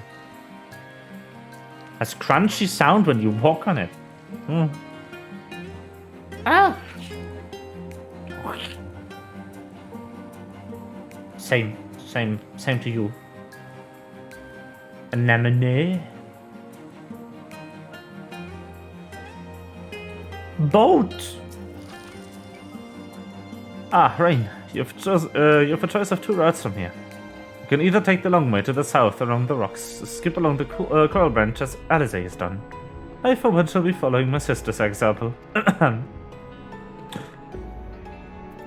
Poor Elfie now. And to the edge.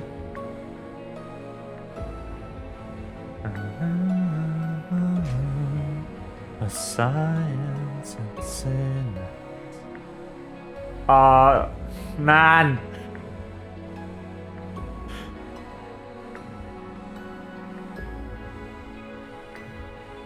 This is probably like one of, if not the best melody they have written for this game.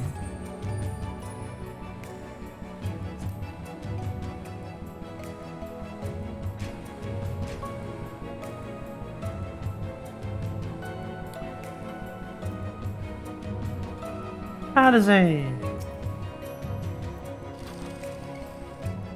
There you are. Come on, I think I found the tunnel we're looking for.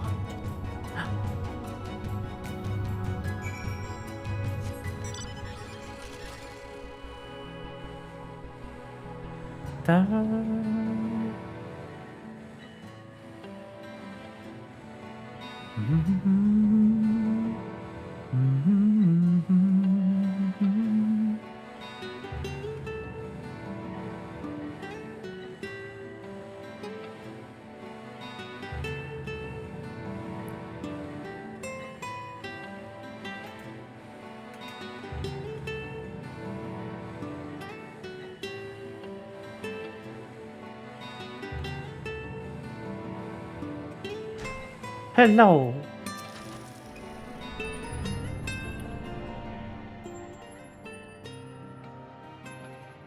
Here, this must be the berry the Undo spoke of. Well, that was rather most arduous than expected. I feel a sudden rush of gratitude for the smooth roads our ancestors cut through the wilderness. It was a treacherous path indeed, but now I believe one of us needs to raise a hand to banish the next obstacle. Rain, I'd like you to do the honors. To do the honors.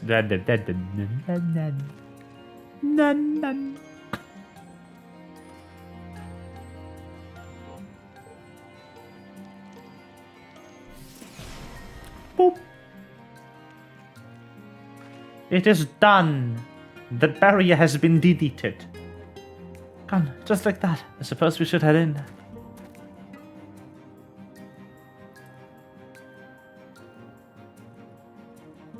Like as not, this tunnel will be just as perilous as the road we walked to get here.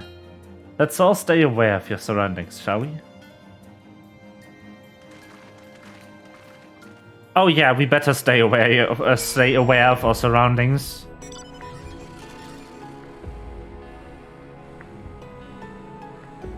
Urkin fish.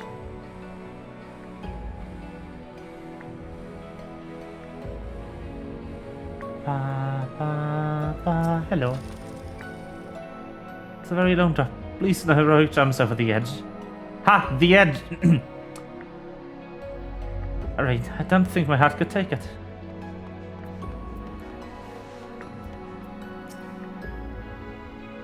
Nay, I don't want to chance that leap.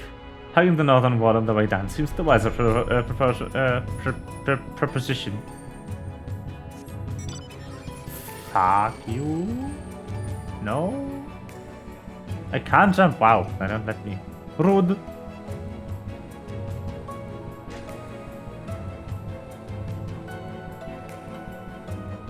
Wow. Ah, fuck. Well. So much stuff. Why are the skeletons embedded into the wall? That's kinda weird.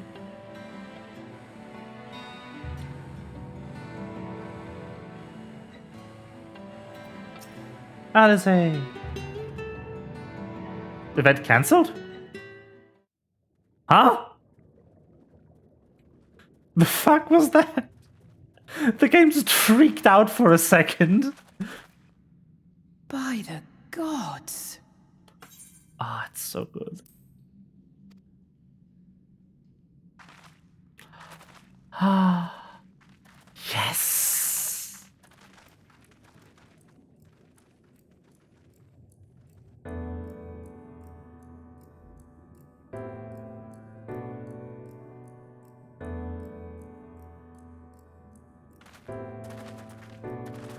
When the Ondo spoke of a city, I did not think they meant an actual city. Can we just get housing in here, please? Then we are seeing the same view. We are, Ishtola. We are. The remnants in the Ondo settlement were solid material structures. But these...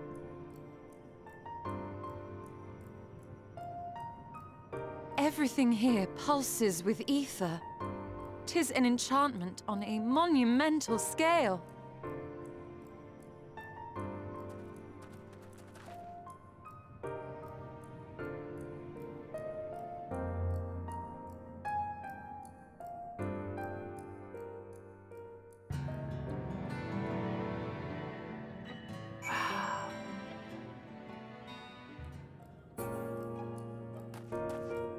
The ticking is so good.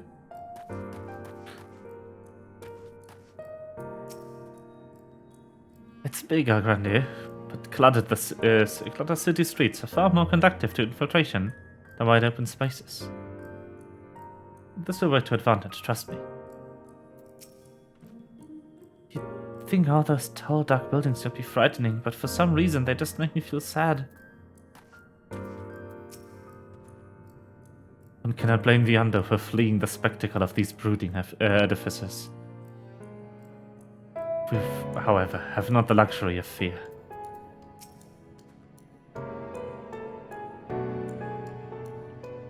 No! What?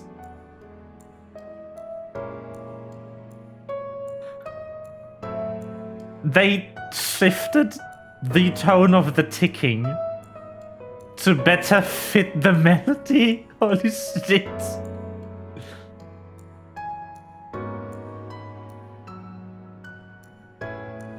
It even stops. What?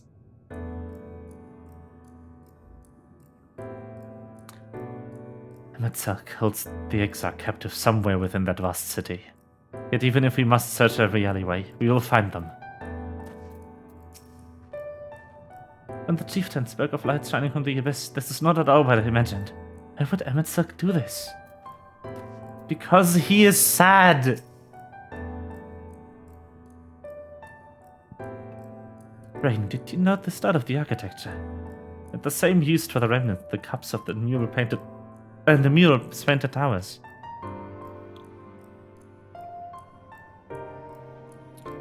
Look closely. Emetzelk has not simply reclaimed these ruins.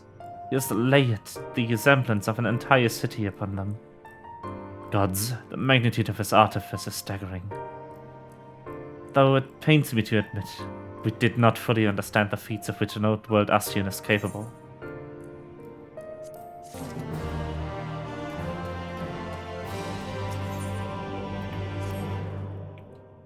It's intimidating, yes, but we have to start somewhere. Why don't we have a closer look to that tower to the southeast? You might be able to reach it from the edge of the trench.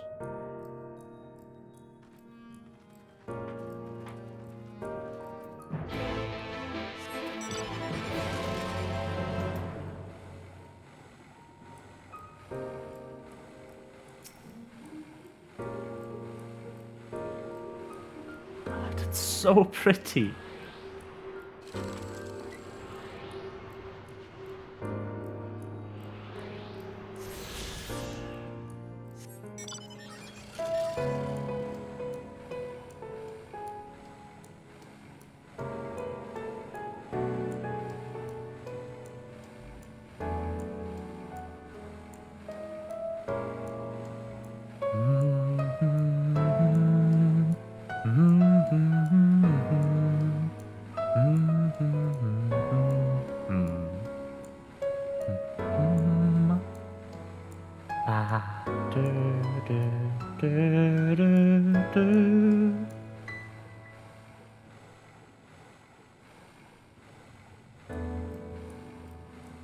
Oh, no.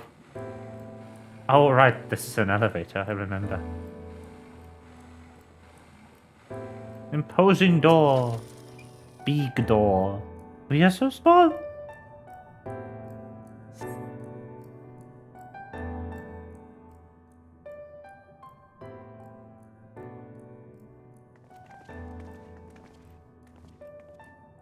Look at the size of those doors. Now I know how the pixies must feel.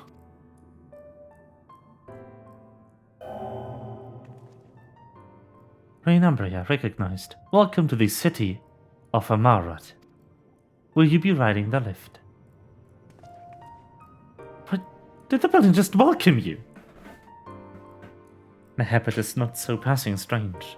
Did Emetzelk not invite Rain to visit his abode? 'Tis plain their coming was expected.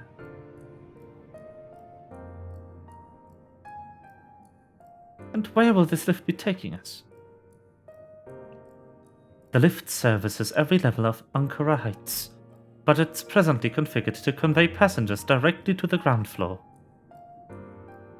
But there you have it. In the absence of some few hundred yards of rope, we'll have little choice but to accept the offer. With the emphasis on we. I'm not about to let you walk into the place alone.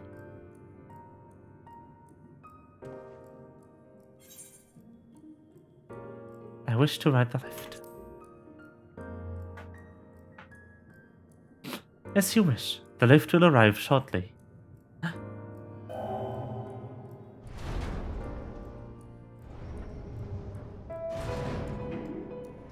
Whee!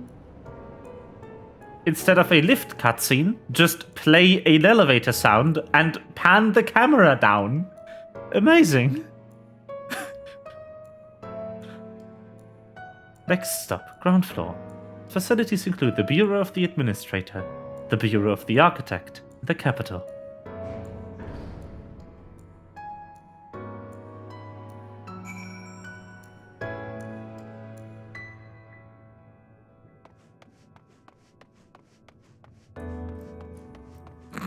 Hello.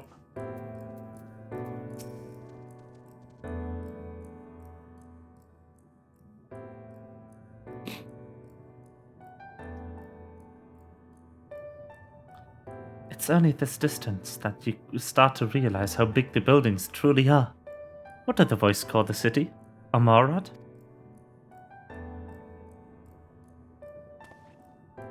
Look over there. A person! Is that a person? No mistake. That's a giant. It doesn't seem to have noticed us yet. Giant or no, the residents of this place may have much and more to tell us. I say we make the first move. Alvino, you can't just...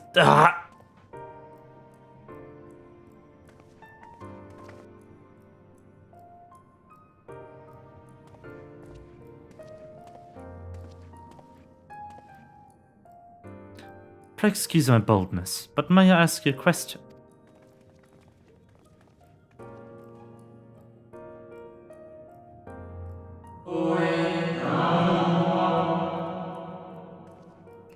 Oh, what adorable costumes. Are you children on an excursion? This district has much to teach you. How odd. That sounded like no language I've ever heard, yet I understood every word. Just as he understood us. And which district is this exactly? You must be lost. Poor things. You stand in the Podiarity district, wherein lie the institutions most vital to the management of our star.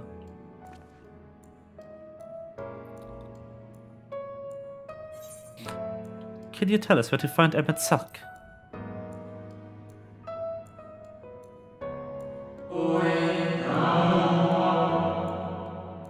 Ah, I see. You've come to marvel at the workings of the Convocation of 14. Hardly surprising, I suppose. The whole world holds its breath as the final days draw near, and our brightest minds race to implement their plans.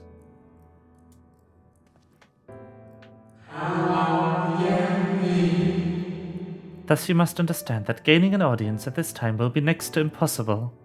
You should hurry home now, before your families begin to worry. Do you need me to walk you back? No, thank you. You'll be fine.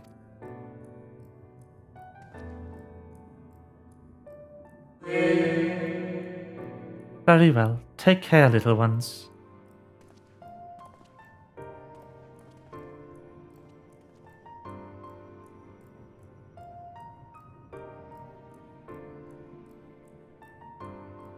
What was that all about? To my eyes, those people appear as arcane entities. I suspect Emmett Sulk wove them from ether, much as he reconstructed the rest of the city. The final days.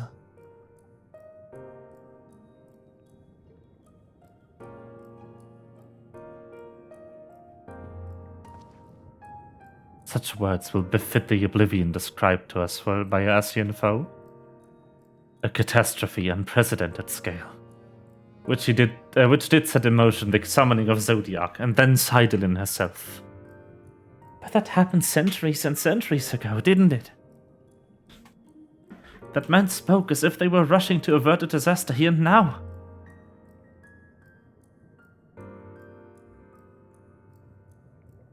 unless, for these people, the distant past is the here and now.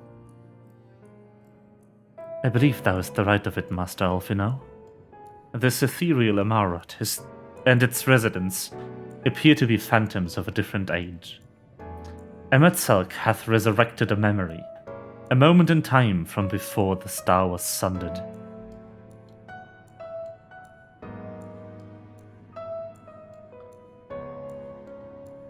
So we find ourselves in a long-destroyed city inhabited by long-departed. An unusual situation, to be sure, but at least we were able to parley with these ancients. In fact, they seem downright eager to chat. I say we use this to our advantage. Split up, strike up some conversations, and see if we can't learn the locations of a quarry. And while we're at it, it wouldn't hurt to wheedle at a few more details regarding this convocation of 14 and the impending disaster.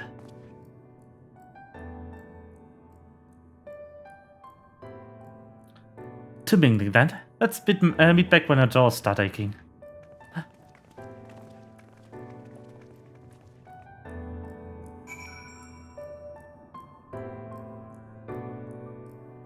Okay, I'll take a short break. I need something to drink. I will be right back.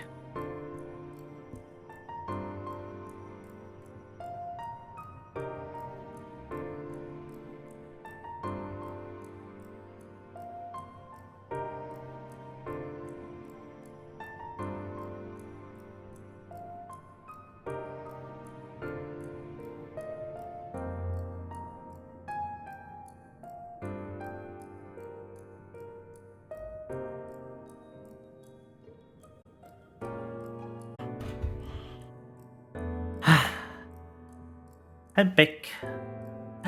Hello. Okay. That's so pretty. Oh, man. I would miss this place too. Oh, hello. Hello. Big person. The correct big.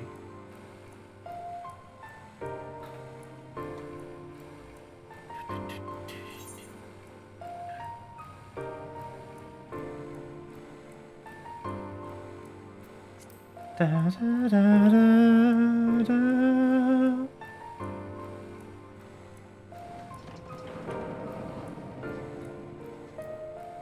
Hello. It would seem the Hall of is host to the most precocious visitor this day. What, pray tell, shall be the subject of your discussion, young one?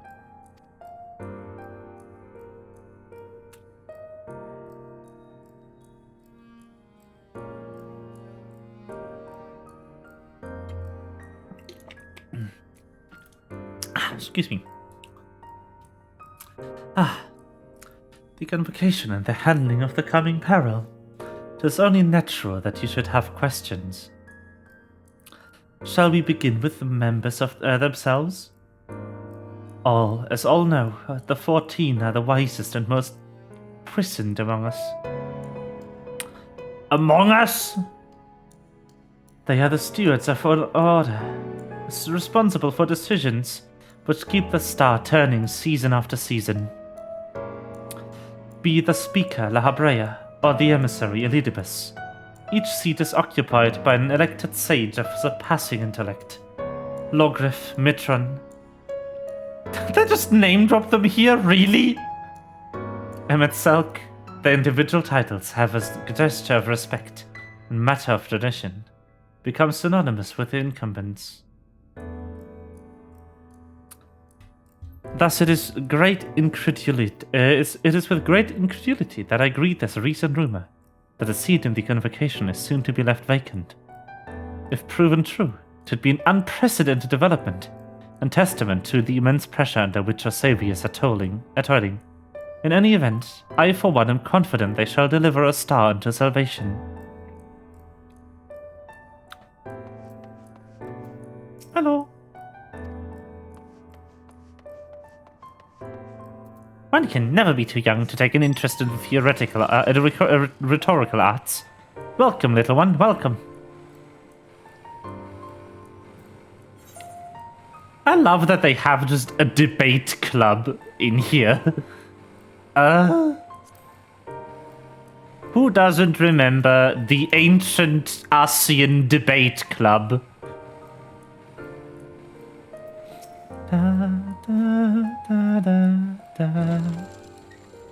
Good gracious, child. Where's your family? You should not be alone at this time. Run along home, quickly now. Have you not heard? Though yet confined to the lands across the sea, a terrible phenomenon afflicts a star. They are calling it the final days. 'Tis said it starts suddenly and cacophonous, keening from beneath the earth. The sound distorts all living things within earshot, and wrests from us control over creation magics. Once that happens, all is lost. Fear, pain, despair, every dread impulse is siphoned from our minds and given substance. An eternal fall of fiery rain, an incessant spawning of nightmarish beasts. None can point to the source of the phenomenon. 'Tis as if the star itself has fallen ill, and as if a force inimical to life now festers and spreads. Inimical. Sorry. 'Tis only a matter of time till the morrow too resound to this discordant squall. You should stay with your loved ones, child. Stay with them.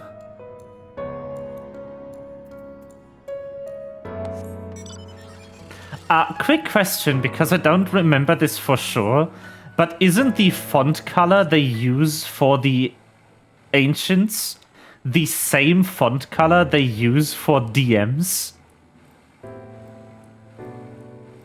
Not DMs. That's not Dungeon Masters. GMs, sorry. Game Masters. I play too much fucking tabletop RPGs.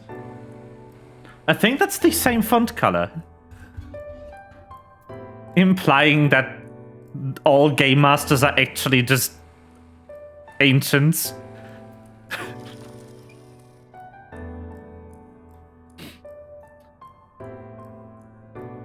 An audience with him at Silk. I'm afraid you have the wrong office, little one. And besides, he will be far too busy to field the questions of curious children. Surely you have been told of the looming catastrophe. Every resource available in the Convocation must be spent upon ensuring our world survives.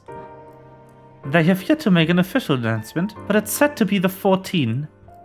It's said that the 14 are moving forward with a plan to sacrifice credible proportions. Scarce credible, but that I can't read. One which promises to grant will to the very star itself. They will invoke our mightiest spells of creation to birth an entity of all-encompassing magnificence. And then they will rewrite the laws of existence. It is a huge undertaking, and it must be completed ere the corruption spreads it this far. Thus I say to you again, do not hold out hope for an audience. I don't know. I mean, again, I don't know for sure either, because I have never been contacted by a game master, because I'm a good player. I followed the fucking terms of service.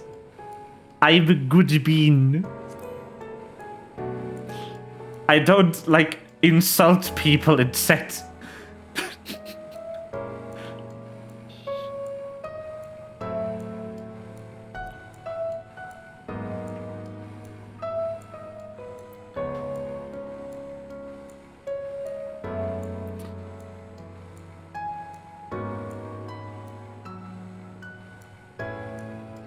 I love that one time that someone posted a video where they were in GM jail.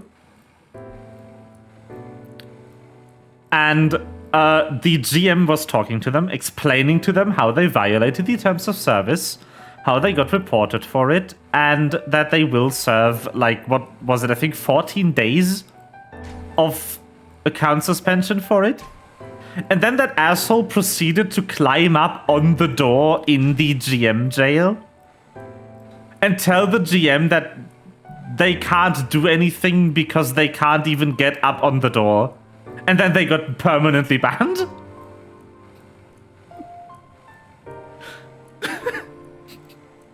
You don't disrespect the person who is currently temp banning your account.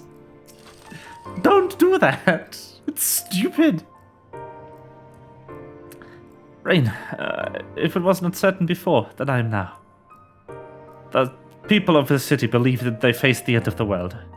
I cannot imagine what purpose compelled Emet to recreate this ancient Amorat. And yet, I fancy I hear his words to us echoing throughout the ocean trench. He would have his story known.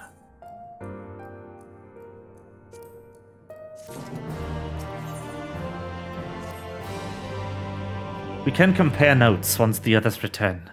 Hopefully then our next move will become clear.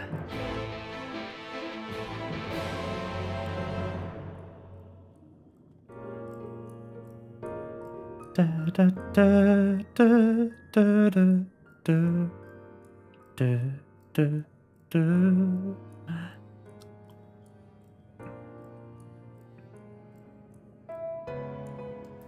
It would seem our conversations were much alike a looming disaster. We're much alike. A looming disaster, creation magic's running rampant, and there's convocation's efforts being salvation to a chaos. I suppose there was talk with the little elves in time when these events came to pass. Urian, if I may, what are your thoughts on the ancients' art of creation? A fascinating discipline, indeed. All the mind can conceive may be rendered in reality. All the man can conceive may be rendered in reality. All that is required is a clear concept upon which to focus one's will.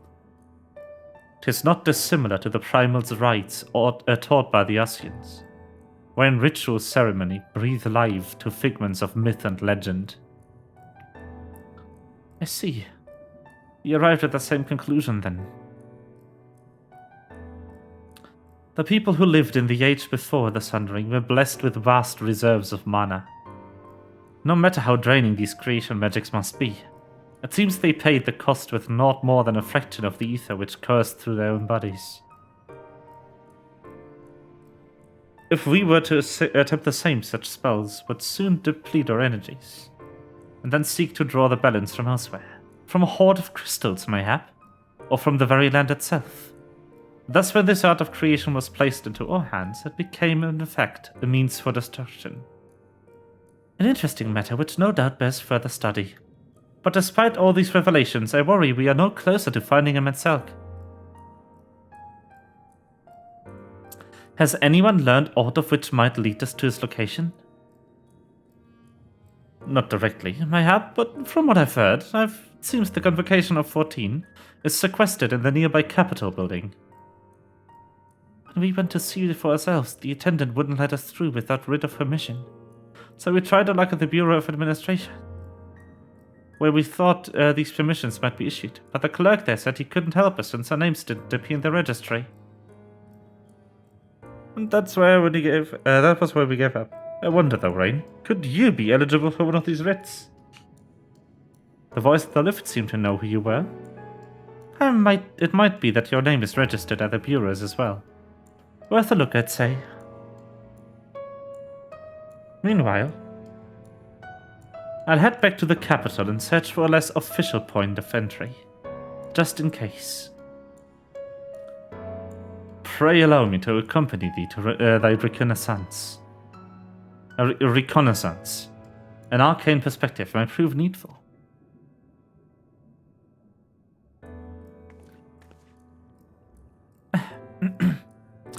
I think I'd like to speak with more of these ancients.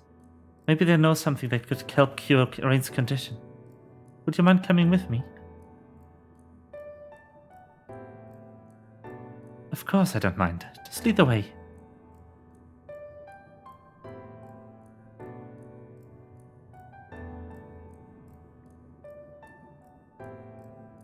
Then Yishtar and I will busy ourselves with further exploration. There's surely more intelligence to be had. And so we part ways once more. This time, however, let us reconvene in front of the capital.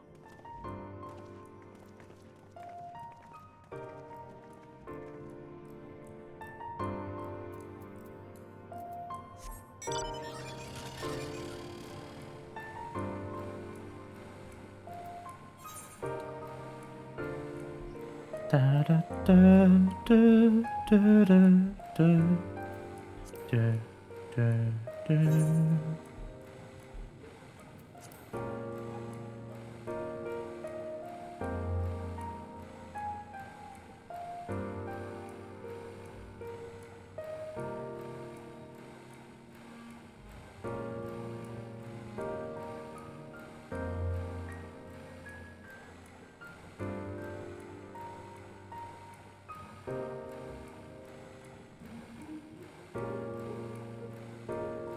Wee.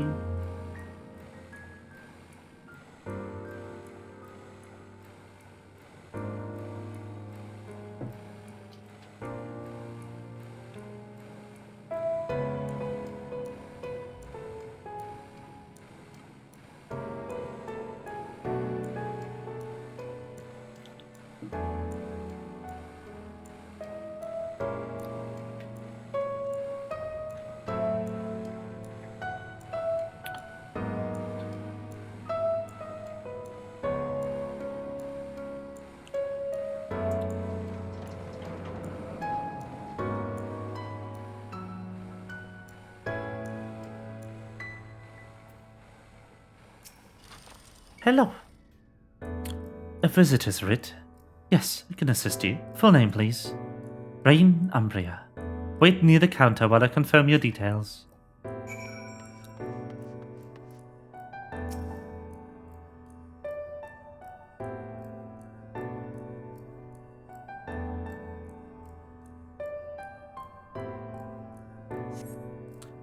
Rain Umbria, your application is ready for collection. As your residency was approved by Amatselk himself, further forms of identification will not be required. Here are your application documents. Submit them at the Bureau of the Secretariat, and the clerk will issue you with a Submit them at the Bureau of the Secretariat, and the clerk will issue you with a visitor's writ for the capital.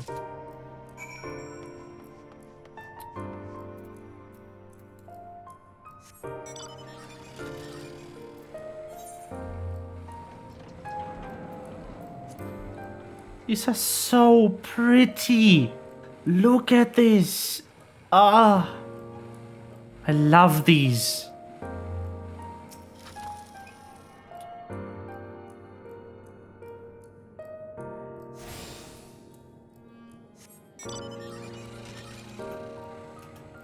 I also think it's funny that Amatselk just created a functioning aetheryte out of thin air.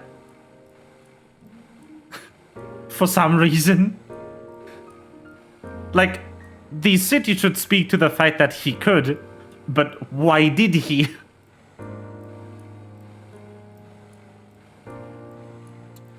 Goobus.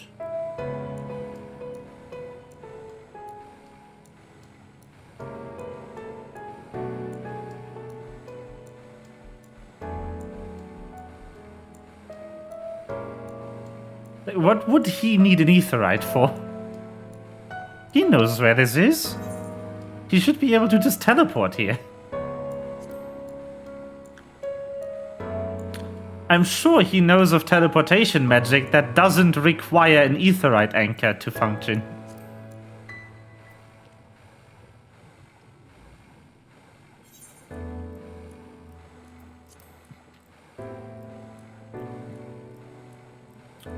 Oh wait, no, that's too far up.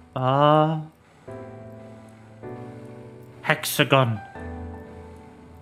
It's the Bestagon. Bestagon Tower. Let's go.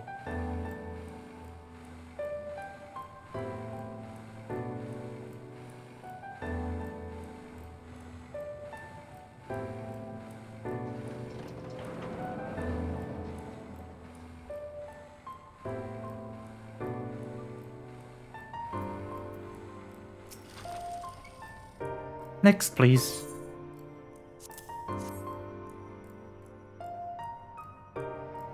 Visiting the capital, are we? Please take a seat. Your name will be called once your application has been processed.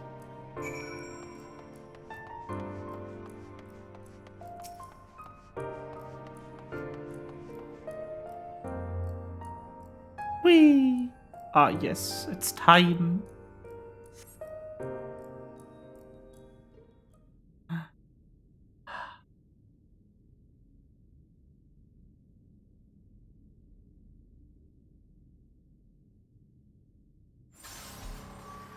Uh-oh. This is not good. Oh, sure.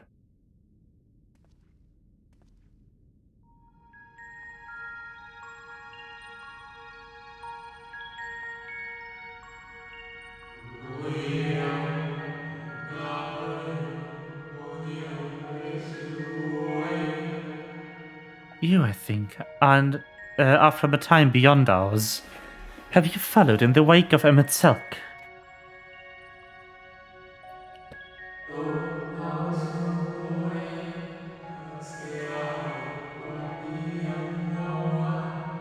Nay, there's no cause for alarm. I'm simply a shade, here and not here.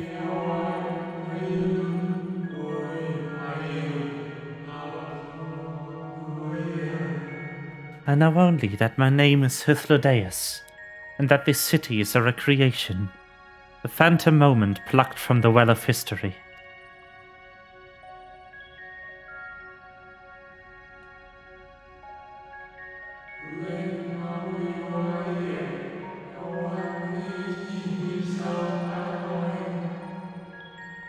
These others seem unaware of their pale existence, but I wonder if Emmett Selk's mind was distracted when it came to my reconstitution.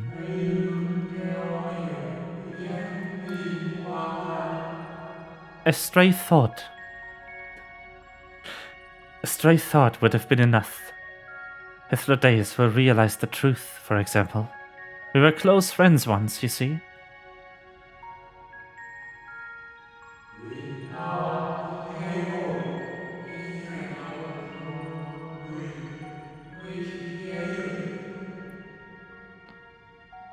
Yet in spite of my perception, I play the same role as all the rest. A bit part meant to bring color and noise to this well-crafted stage. Too much scrutiny, and we shall burst like the fragile bubbles we are.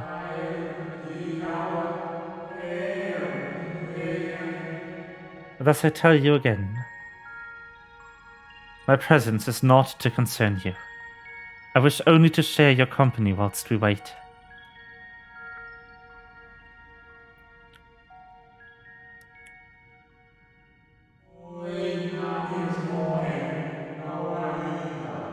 If you've come this far, then you know the catastrophe which awaits us on the morrow.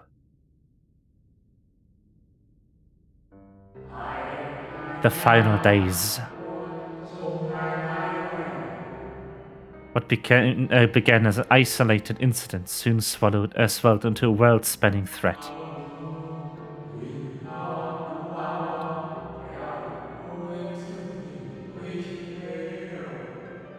The convocation of 14, well, was 13 at the time, endeavored to create a will for a star. They would repair the fundamental laws of order and halt the spread of destruction.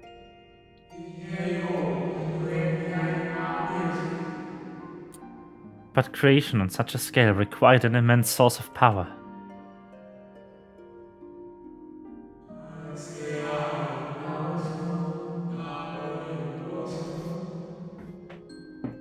Of those of us who still lived, nearly half offered up their lives in the name of salvation.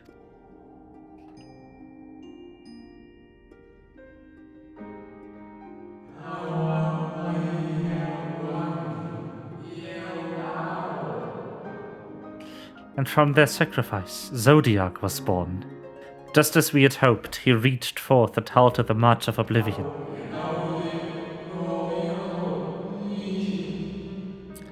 Yet oh, how the star had suffered.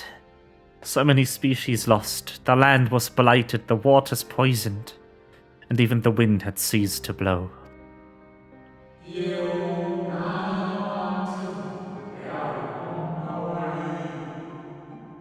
Once more did our people give themselves to Zodiac. Another half of our race sacrificed to cleanse the world, to ensure that trees and grasses and myriad tiny lives would sprout and grow and flourish.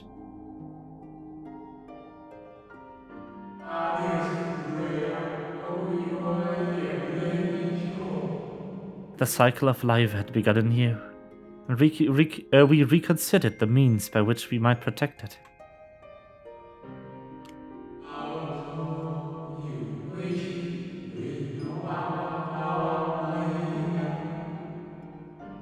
The convocation decided thus. We would nurture our world until it was bursting with vitality. Then, when the time was right, we would offer some portion of its living energy to Zodiac.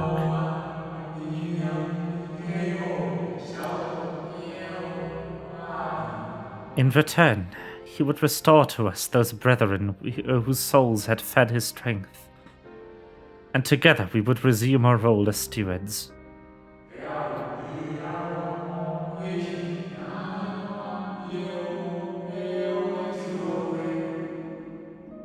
There were, however, those who disagreed with his plan. They argued that enough had been sacrificed to Zodiac, that this new world should belong to the lives newly born.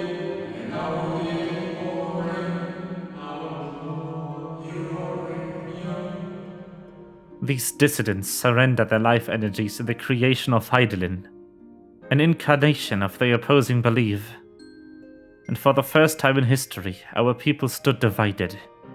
Know you then how this conflict ended?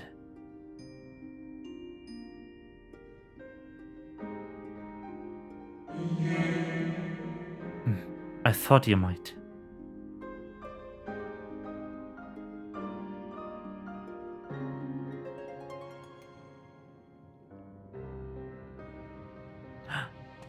There he is.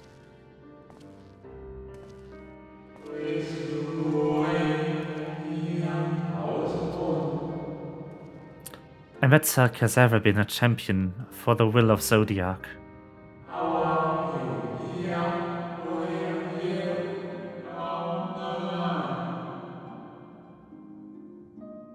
The original plan may have been set back by millennia, but he will have not abandoned his cause. He will pay the price for our return by whatever means is necessary.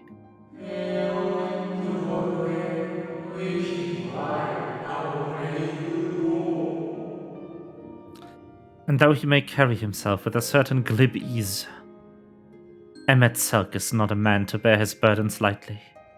In fact, I imagine they have only grown heavier with the passing century. Every passing century.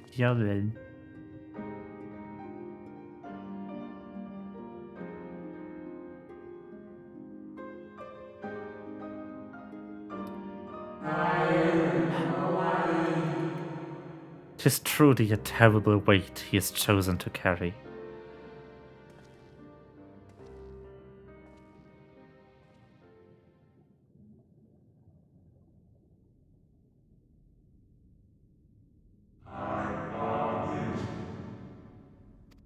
Me.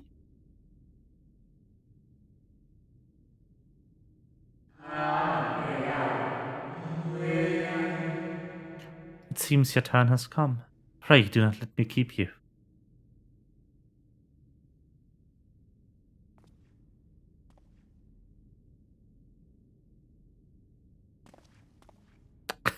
The jump down from the bench.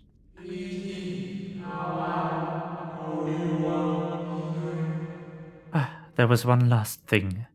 You walk with another at your side, yes?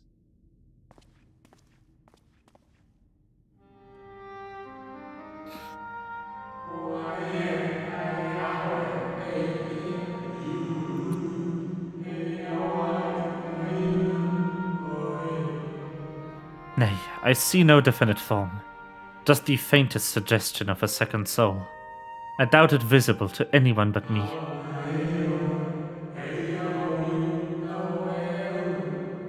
Otherwise, I assume only you can see and hear this ethereal companion.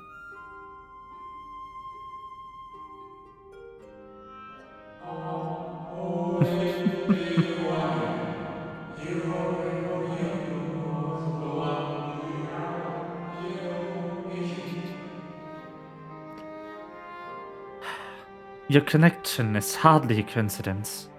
In our time, the two of you were one. The color of your soul tells me the tale.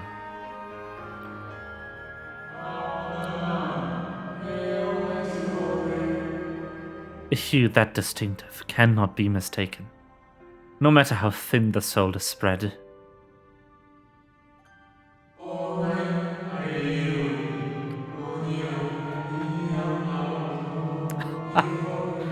This is just the kind of fate I might expect for one such as he. Surely Emmett Salk has recognized the hint of him in you.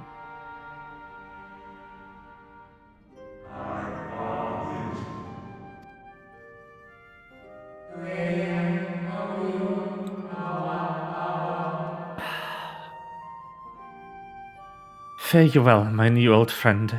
May you find what it is you seek.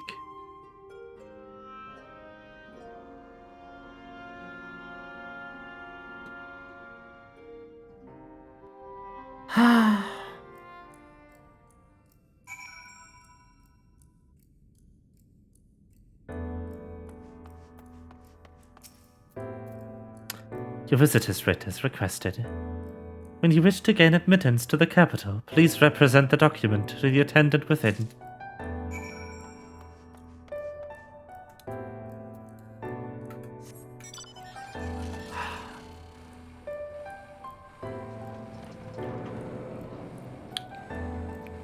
He must know. Emmett Salk, he must know.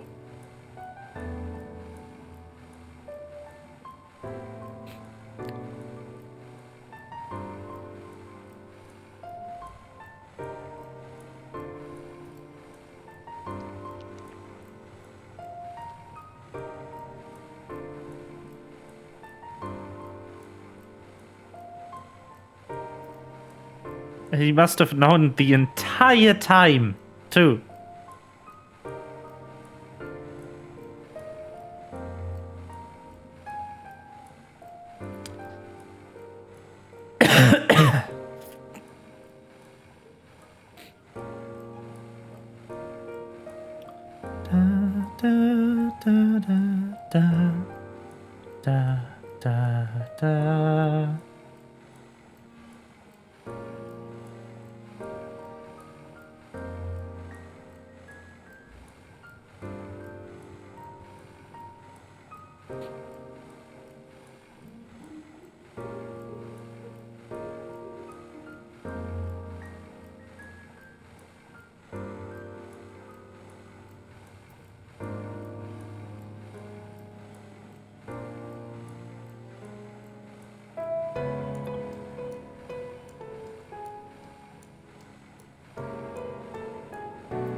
Finally, you were gone so long. I was on the verge of mounting a rescue party. How fed you in your bureaucratic adventures. It worked out, I guess.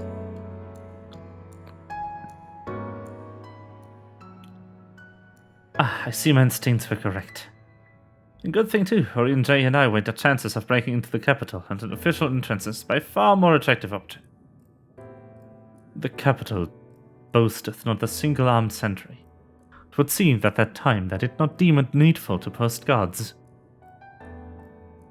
The windows and doors, however, appear heavily warded. Though mightily did we strive with strength, mundane and magical, we failed to budge them even a fraction of their realm. Perhaps 'twas simply the case that Emmett Salk's recreation did not extend to the usual function.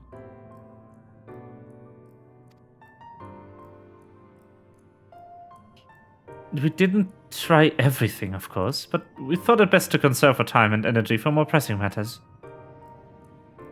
Speaking of which, Reen and I tried asking for a cure for you. The problem is, these ancients didn't exist beyond our worlds today. They will happily tell us their own tales, but whenever we attempt to explain our situation, the conversation quickly became muddled.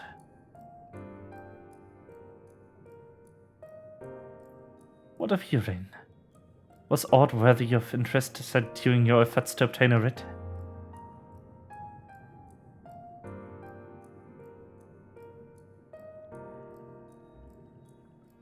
great sacrifice of life in exchange for the brethren's resurrection.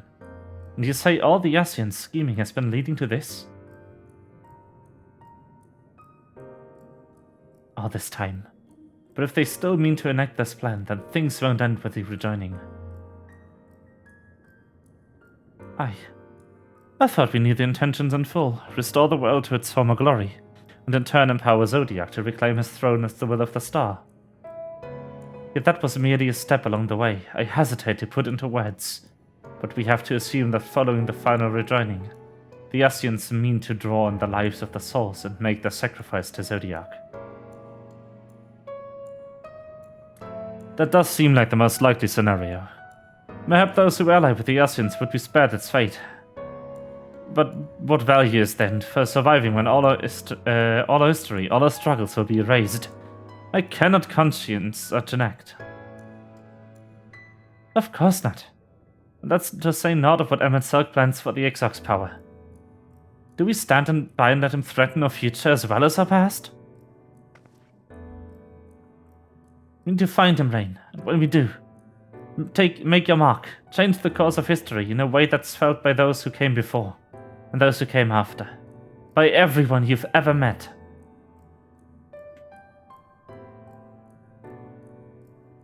Change things so that even my other self, dying somewhere in that future calamity, will smile and say, I knew you'd win. Oh, Alice, no. Is fighting him at Silk the only way? He created an entire city. We'll take everything we have to defeat him, if we even can. And if you push that hard in your current state, the light will break free.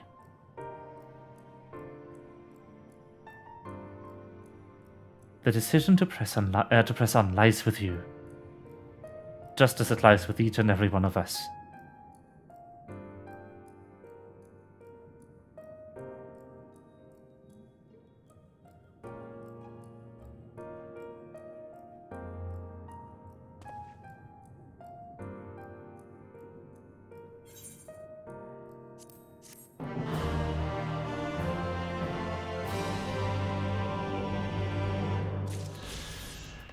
Ding! Ah, this is such a good quest image. Helmut Selk. Do you remember that talk we had atop the tower in Motsuk? I'm still of the same mind now as I was then. I don't abandon you. You don't abandon me. Together we make a difference in this fight. There's always hope if you look for it. I saw it again and again as you tore those veils of light from the sky. If we keep taking that next step forward, there's a chance we'll find a way to save you. So no matter how long it takes or how much it hurts, you can count on me to keep on walking.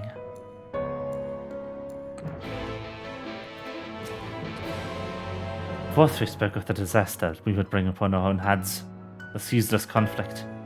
Imagine how we would sneer to see what's become of the first. Not to mention your perilous predicament. And yet, who can deny the fire your deeds have ignited in people's hearts? You achieved what my logic and ideals never could. Uniting disparate peoples under the banner of hope and common purpose. Without you, that giant Talos would never have raised its head. I've borne witness to many such miracles at your side, and would do so again. This is but another obstacle in the road. So come, let us travel it. Drag me through wonder and danger, as you are wont to do. And I shall endeavor to slow you down. Not to slow you down. I shall endeavor to slow you down. Fuck you. As well thou knowest, if we are to usher Emmett Silk into his rest, we must needs bind his Ascian soul, and then shatter it with overwhelming force. The former task requireth oversight, such I have prepared upon the Exarch's asking, no less.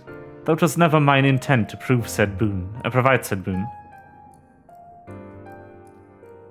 The future whence a noble friend doth hail is a world fallen to Ascian artifice, and he would not see such grim history repeated. In a sense, Emmett Silk's destruction will be the culmination of the Exarch's efforts, a reward for all he hath endured in these many years. Yet even as thou stridest to the jaws of peril, forget not that but his fondest wish, and that of many others besides, is to see thee survive until the morrow. 'Tis in pursuit of that happiest of outcomes that I do pledge to remain at thy side.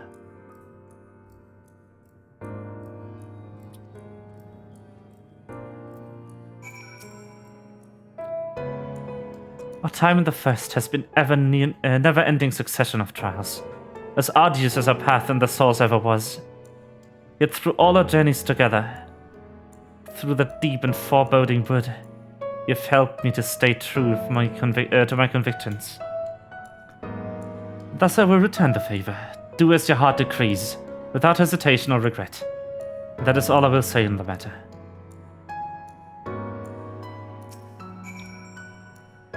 Well, this has put everyone in a solemn mood, hasn't it? Honestly, we are not even sure this will be the end of it. But I suppose we speak our minds when we have opportunity. You taught me that much in our meringue. So forgive me this moment of sentiment, Rain. Dragged me into this sorry mess. You've given me the chance to think and act as I should have, for Reen's sake. Words cannot express how much this has changed my life. How grateful I am for your support.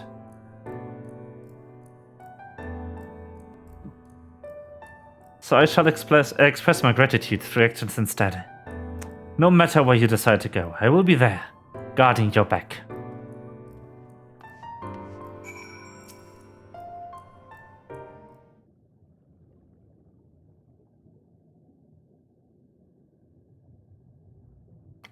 When Philly entrusted me with her power, she warned me that no matter how strong you become, you can still fall victim to despair.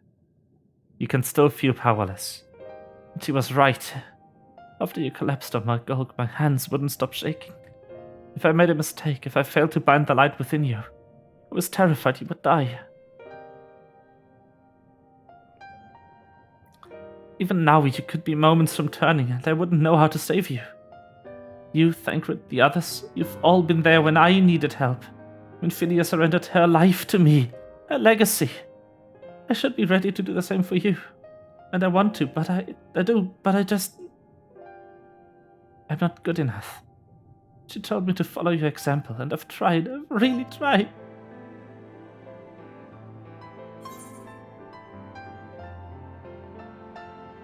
Then you shouldn't hang your head.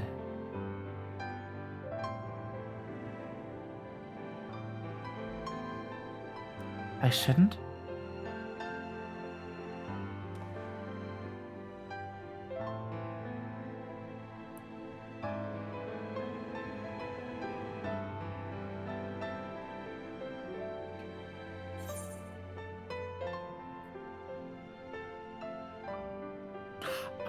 Yes! Fate can be cruel, but a smile better suits a hero. I have quoted Orshafor at her. Let's go. I'm not sure Actually, never had in mind. I think I'll understand better if I try to show myself.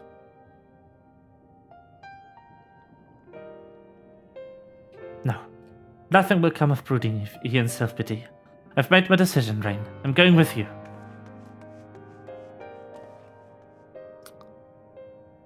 That's the most powerful thing.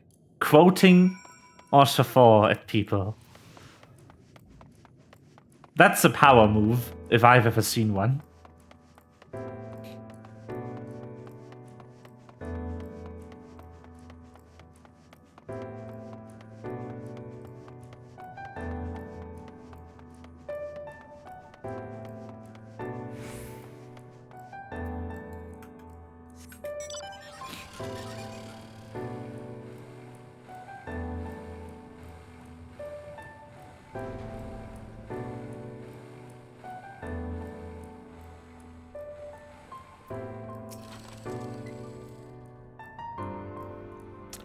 Welcome to the capital. All visitors must present an official writ of permission before admittance will be granted.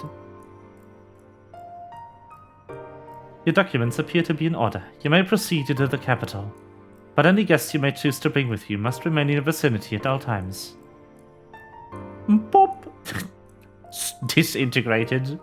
Goodbye.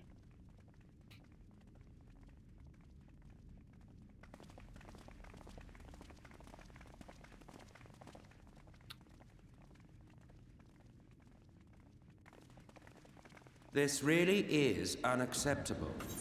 I gave you very specific instructions. Hi, Emmett Selk. Emmett Selk.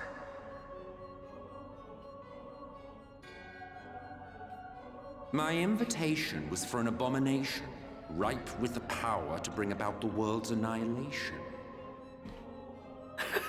Not this half-broken thing.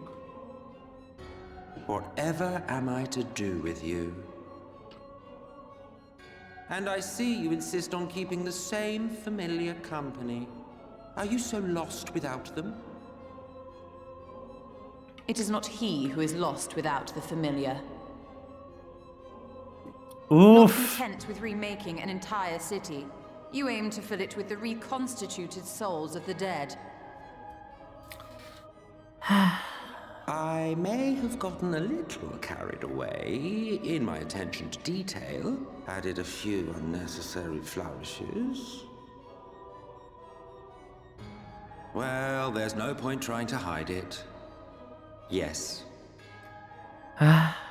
Once the rejoining of worlds is complete, Zodiac will regain his full strength and shatter his prison. Then we shall offer up the Source's remaining inhabitants in sacrifice, that we might resurrect our brethren who died to bring Zodiac into existence. But what was it that you came here to do exactly?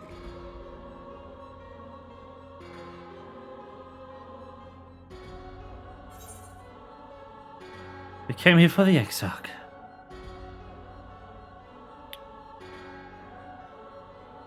Well, you can't have him. The wisdom that man guards may open up new worlds of possibilities. I will have He has him. unlocked the secrets of travel across the rift, and through time as well, it would seem. Quite an accomplishment for one of his incomplete nature. I must explore the limits of his capabilities, and harness that power for the Ardor.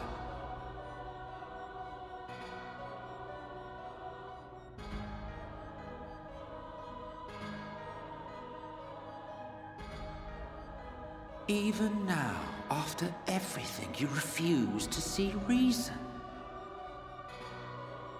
You think it unfair that you are subject to suffering?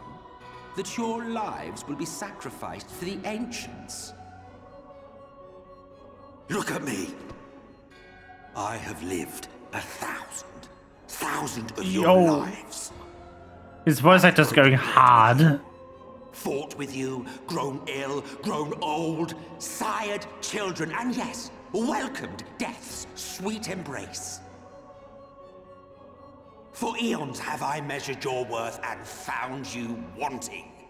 Too weak and feeble-minded to serve as stewards of any star.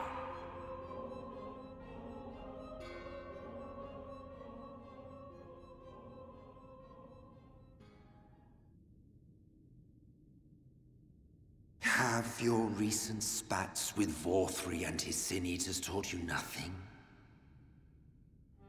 Have you not learned that your ignorance and frailty beget only endless misery?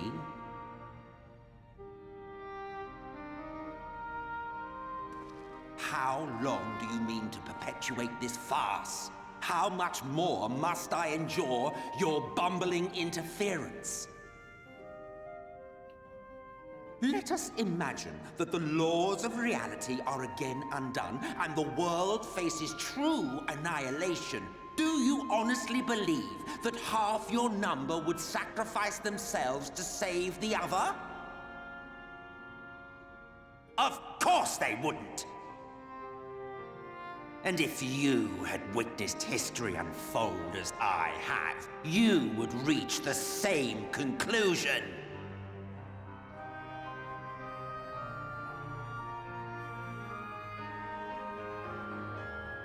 You cannot be entrusted with our legacy. I will bring back our brethren, our friends, our loved ones. The world belongs to us and us alone.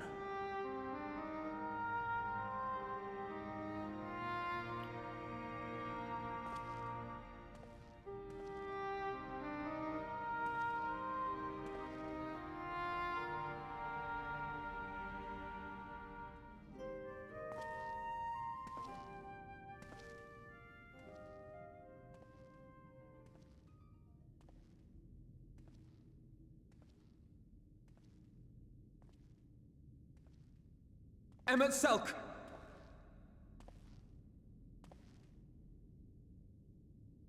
We understand, truly, but it makes no difference. The ones you love are in the past, while ours are here in the present.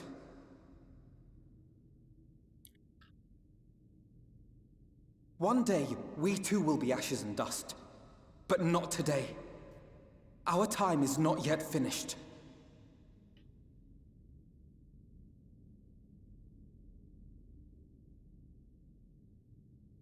We share your conviction, and that is why we will not abandon our course.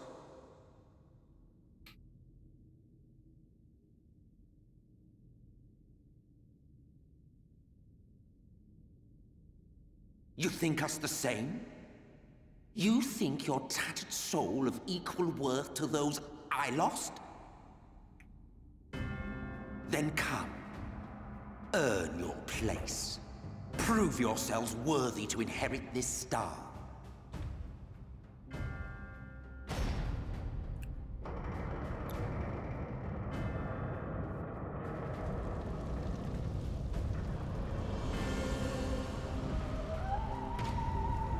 Behold the coming oblivion. 'Twas the end of our era and the beginning of our great work. A fitting backdrop for your final judgment. Ooh.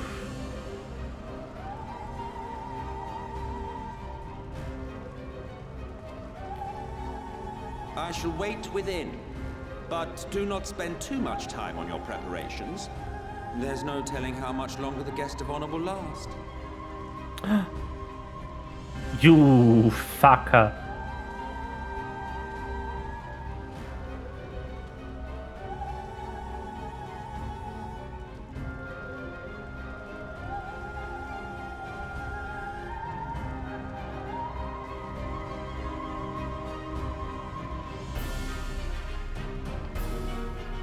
This bitch.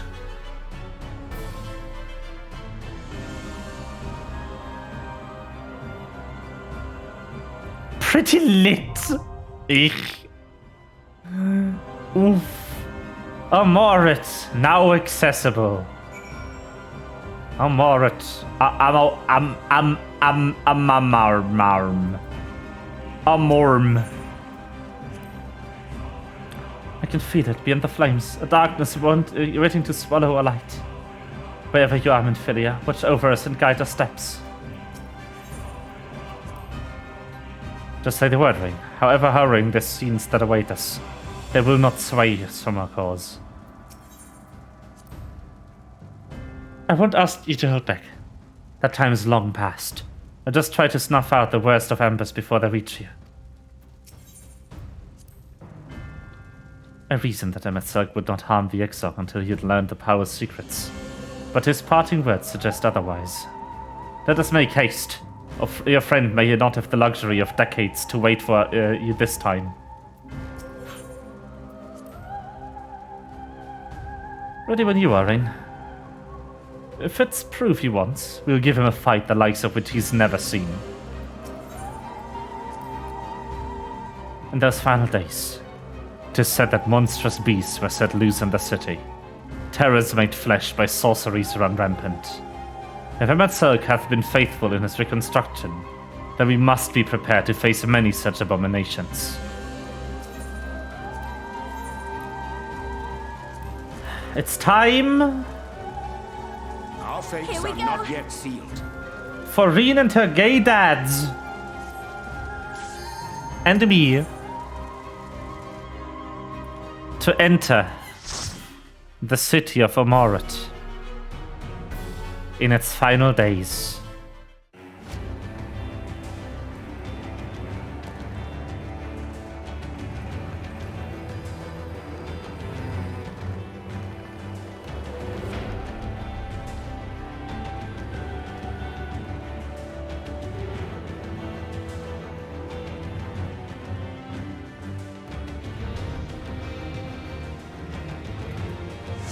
Welcome to the final days of Amarot. Amarot is the way you pronounce it. Amarot. Got it.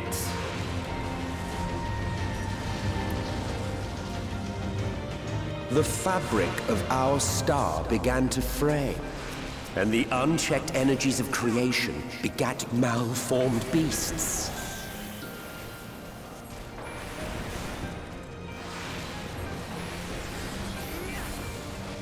Ye gods. Malformed beasts? Oh no.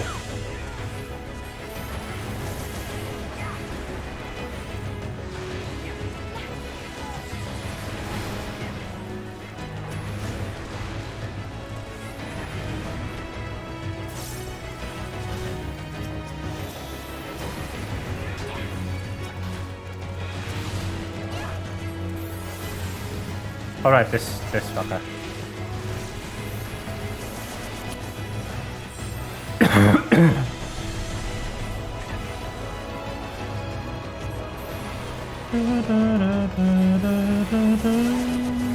I shall protect thee.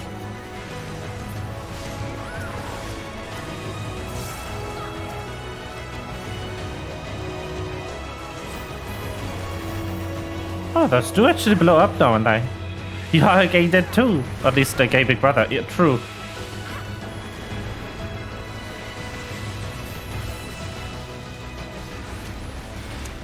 But it's more a joke about how I ship Urian J and Thancred. You know?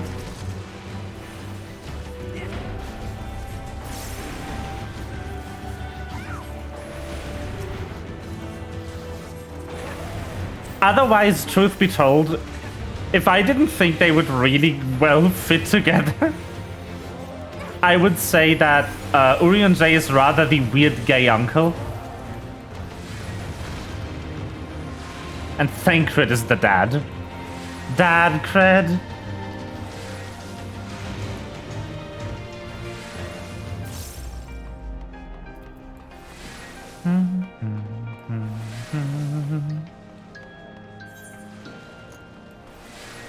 These are such carnal area names.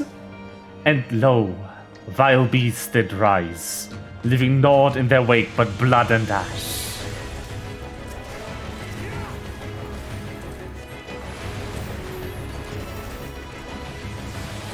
These area names are just carnal.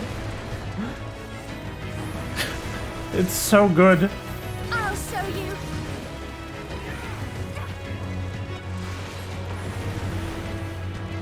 Flare. It's so weird to see like the little damage type tags on my own attacks, though. That's strange. Now I've got you. Yeah, I am playing the stage setting. It's very fitting. It's really good. I love this dungeon. It's my favorite dungeon of the expansion.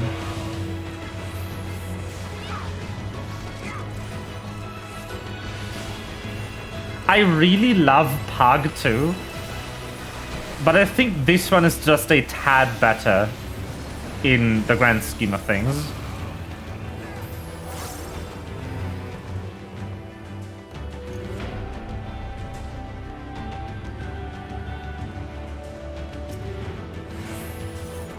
That was the wrong move.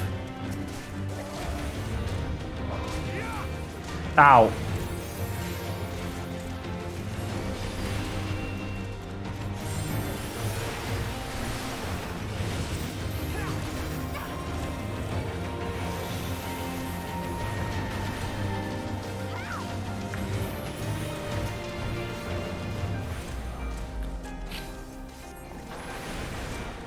But yeah, like, the final dungeon of the story is probably my second favorite, like right after this one. But I think this one is a tad better.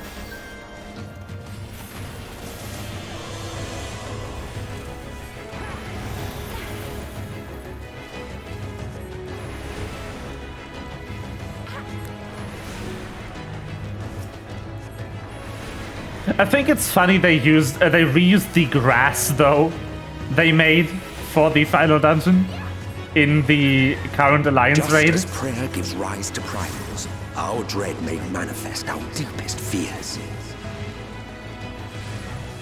I love that he's narrating it. Thus did doom befall us. The first doom, that is.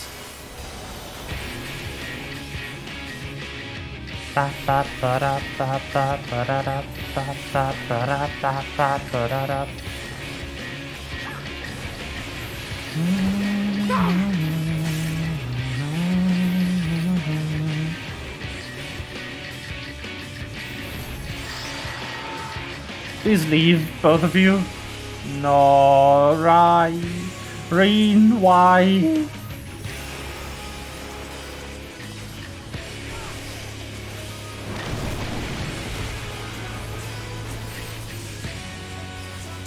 Oh, right. Fuck me. Oh, I don't know if that's close enough. Oh boy. I forgot. Oh, right. Time has not yet come. I double forgot. Hell.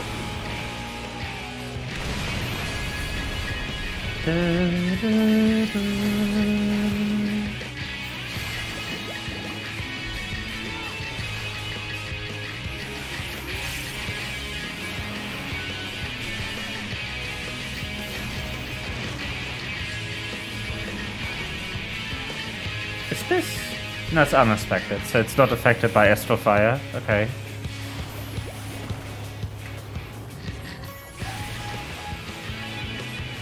We fall. We fall. What? Why?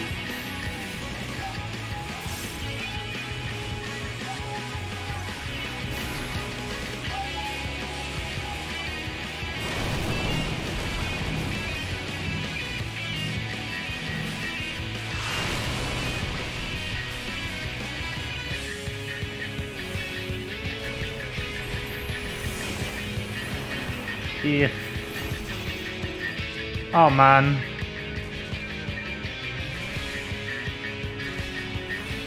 Oh man.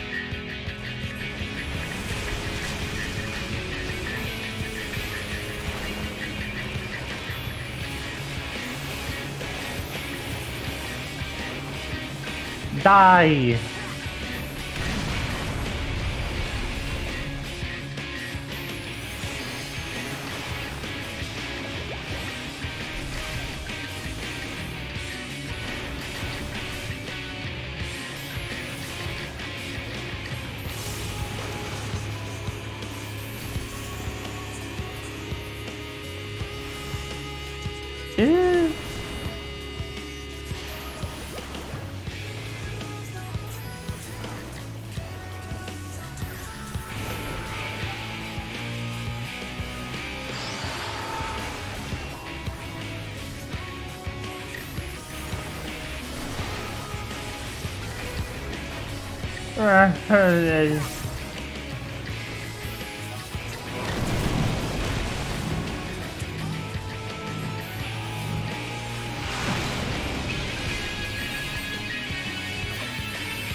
Oh, fuck. Damn.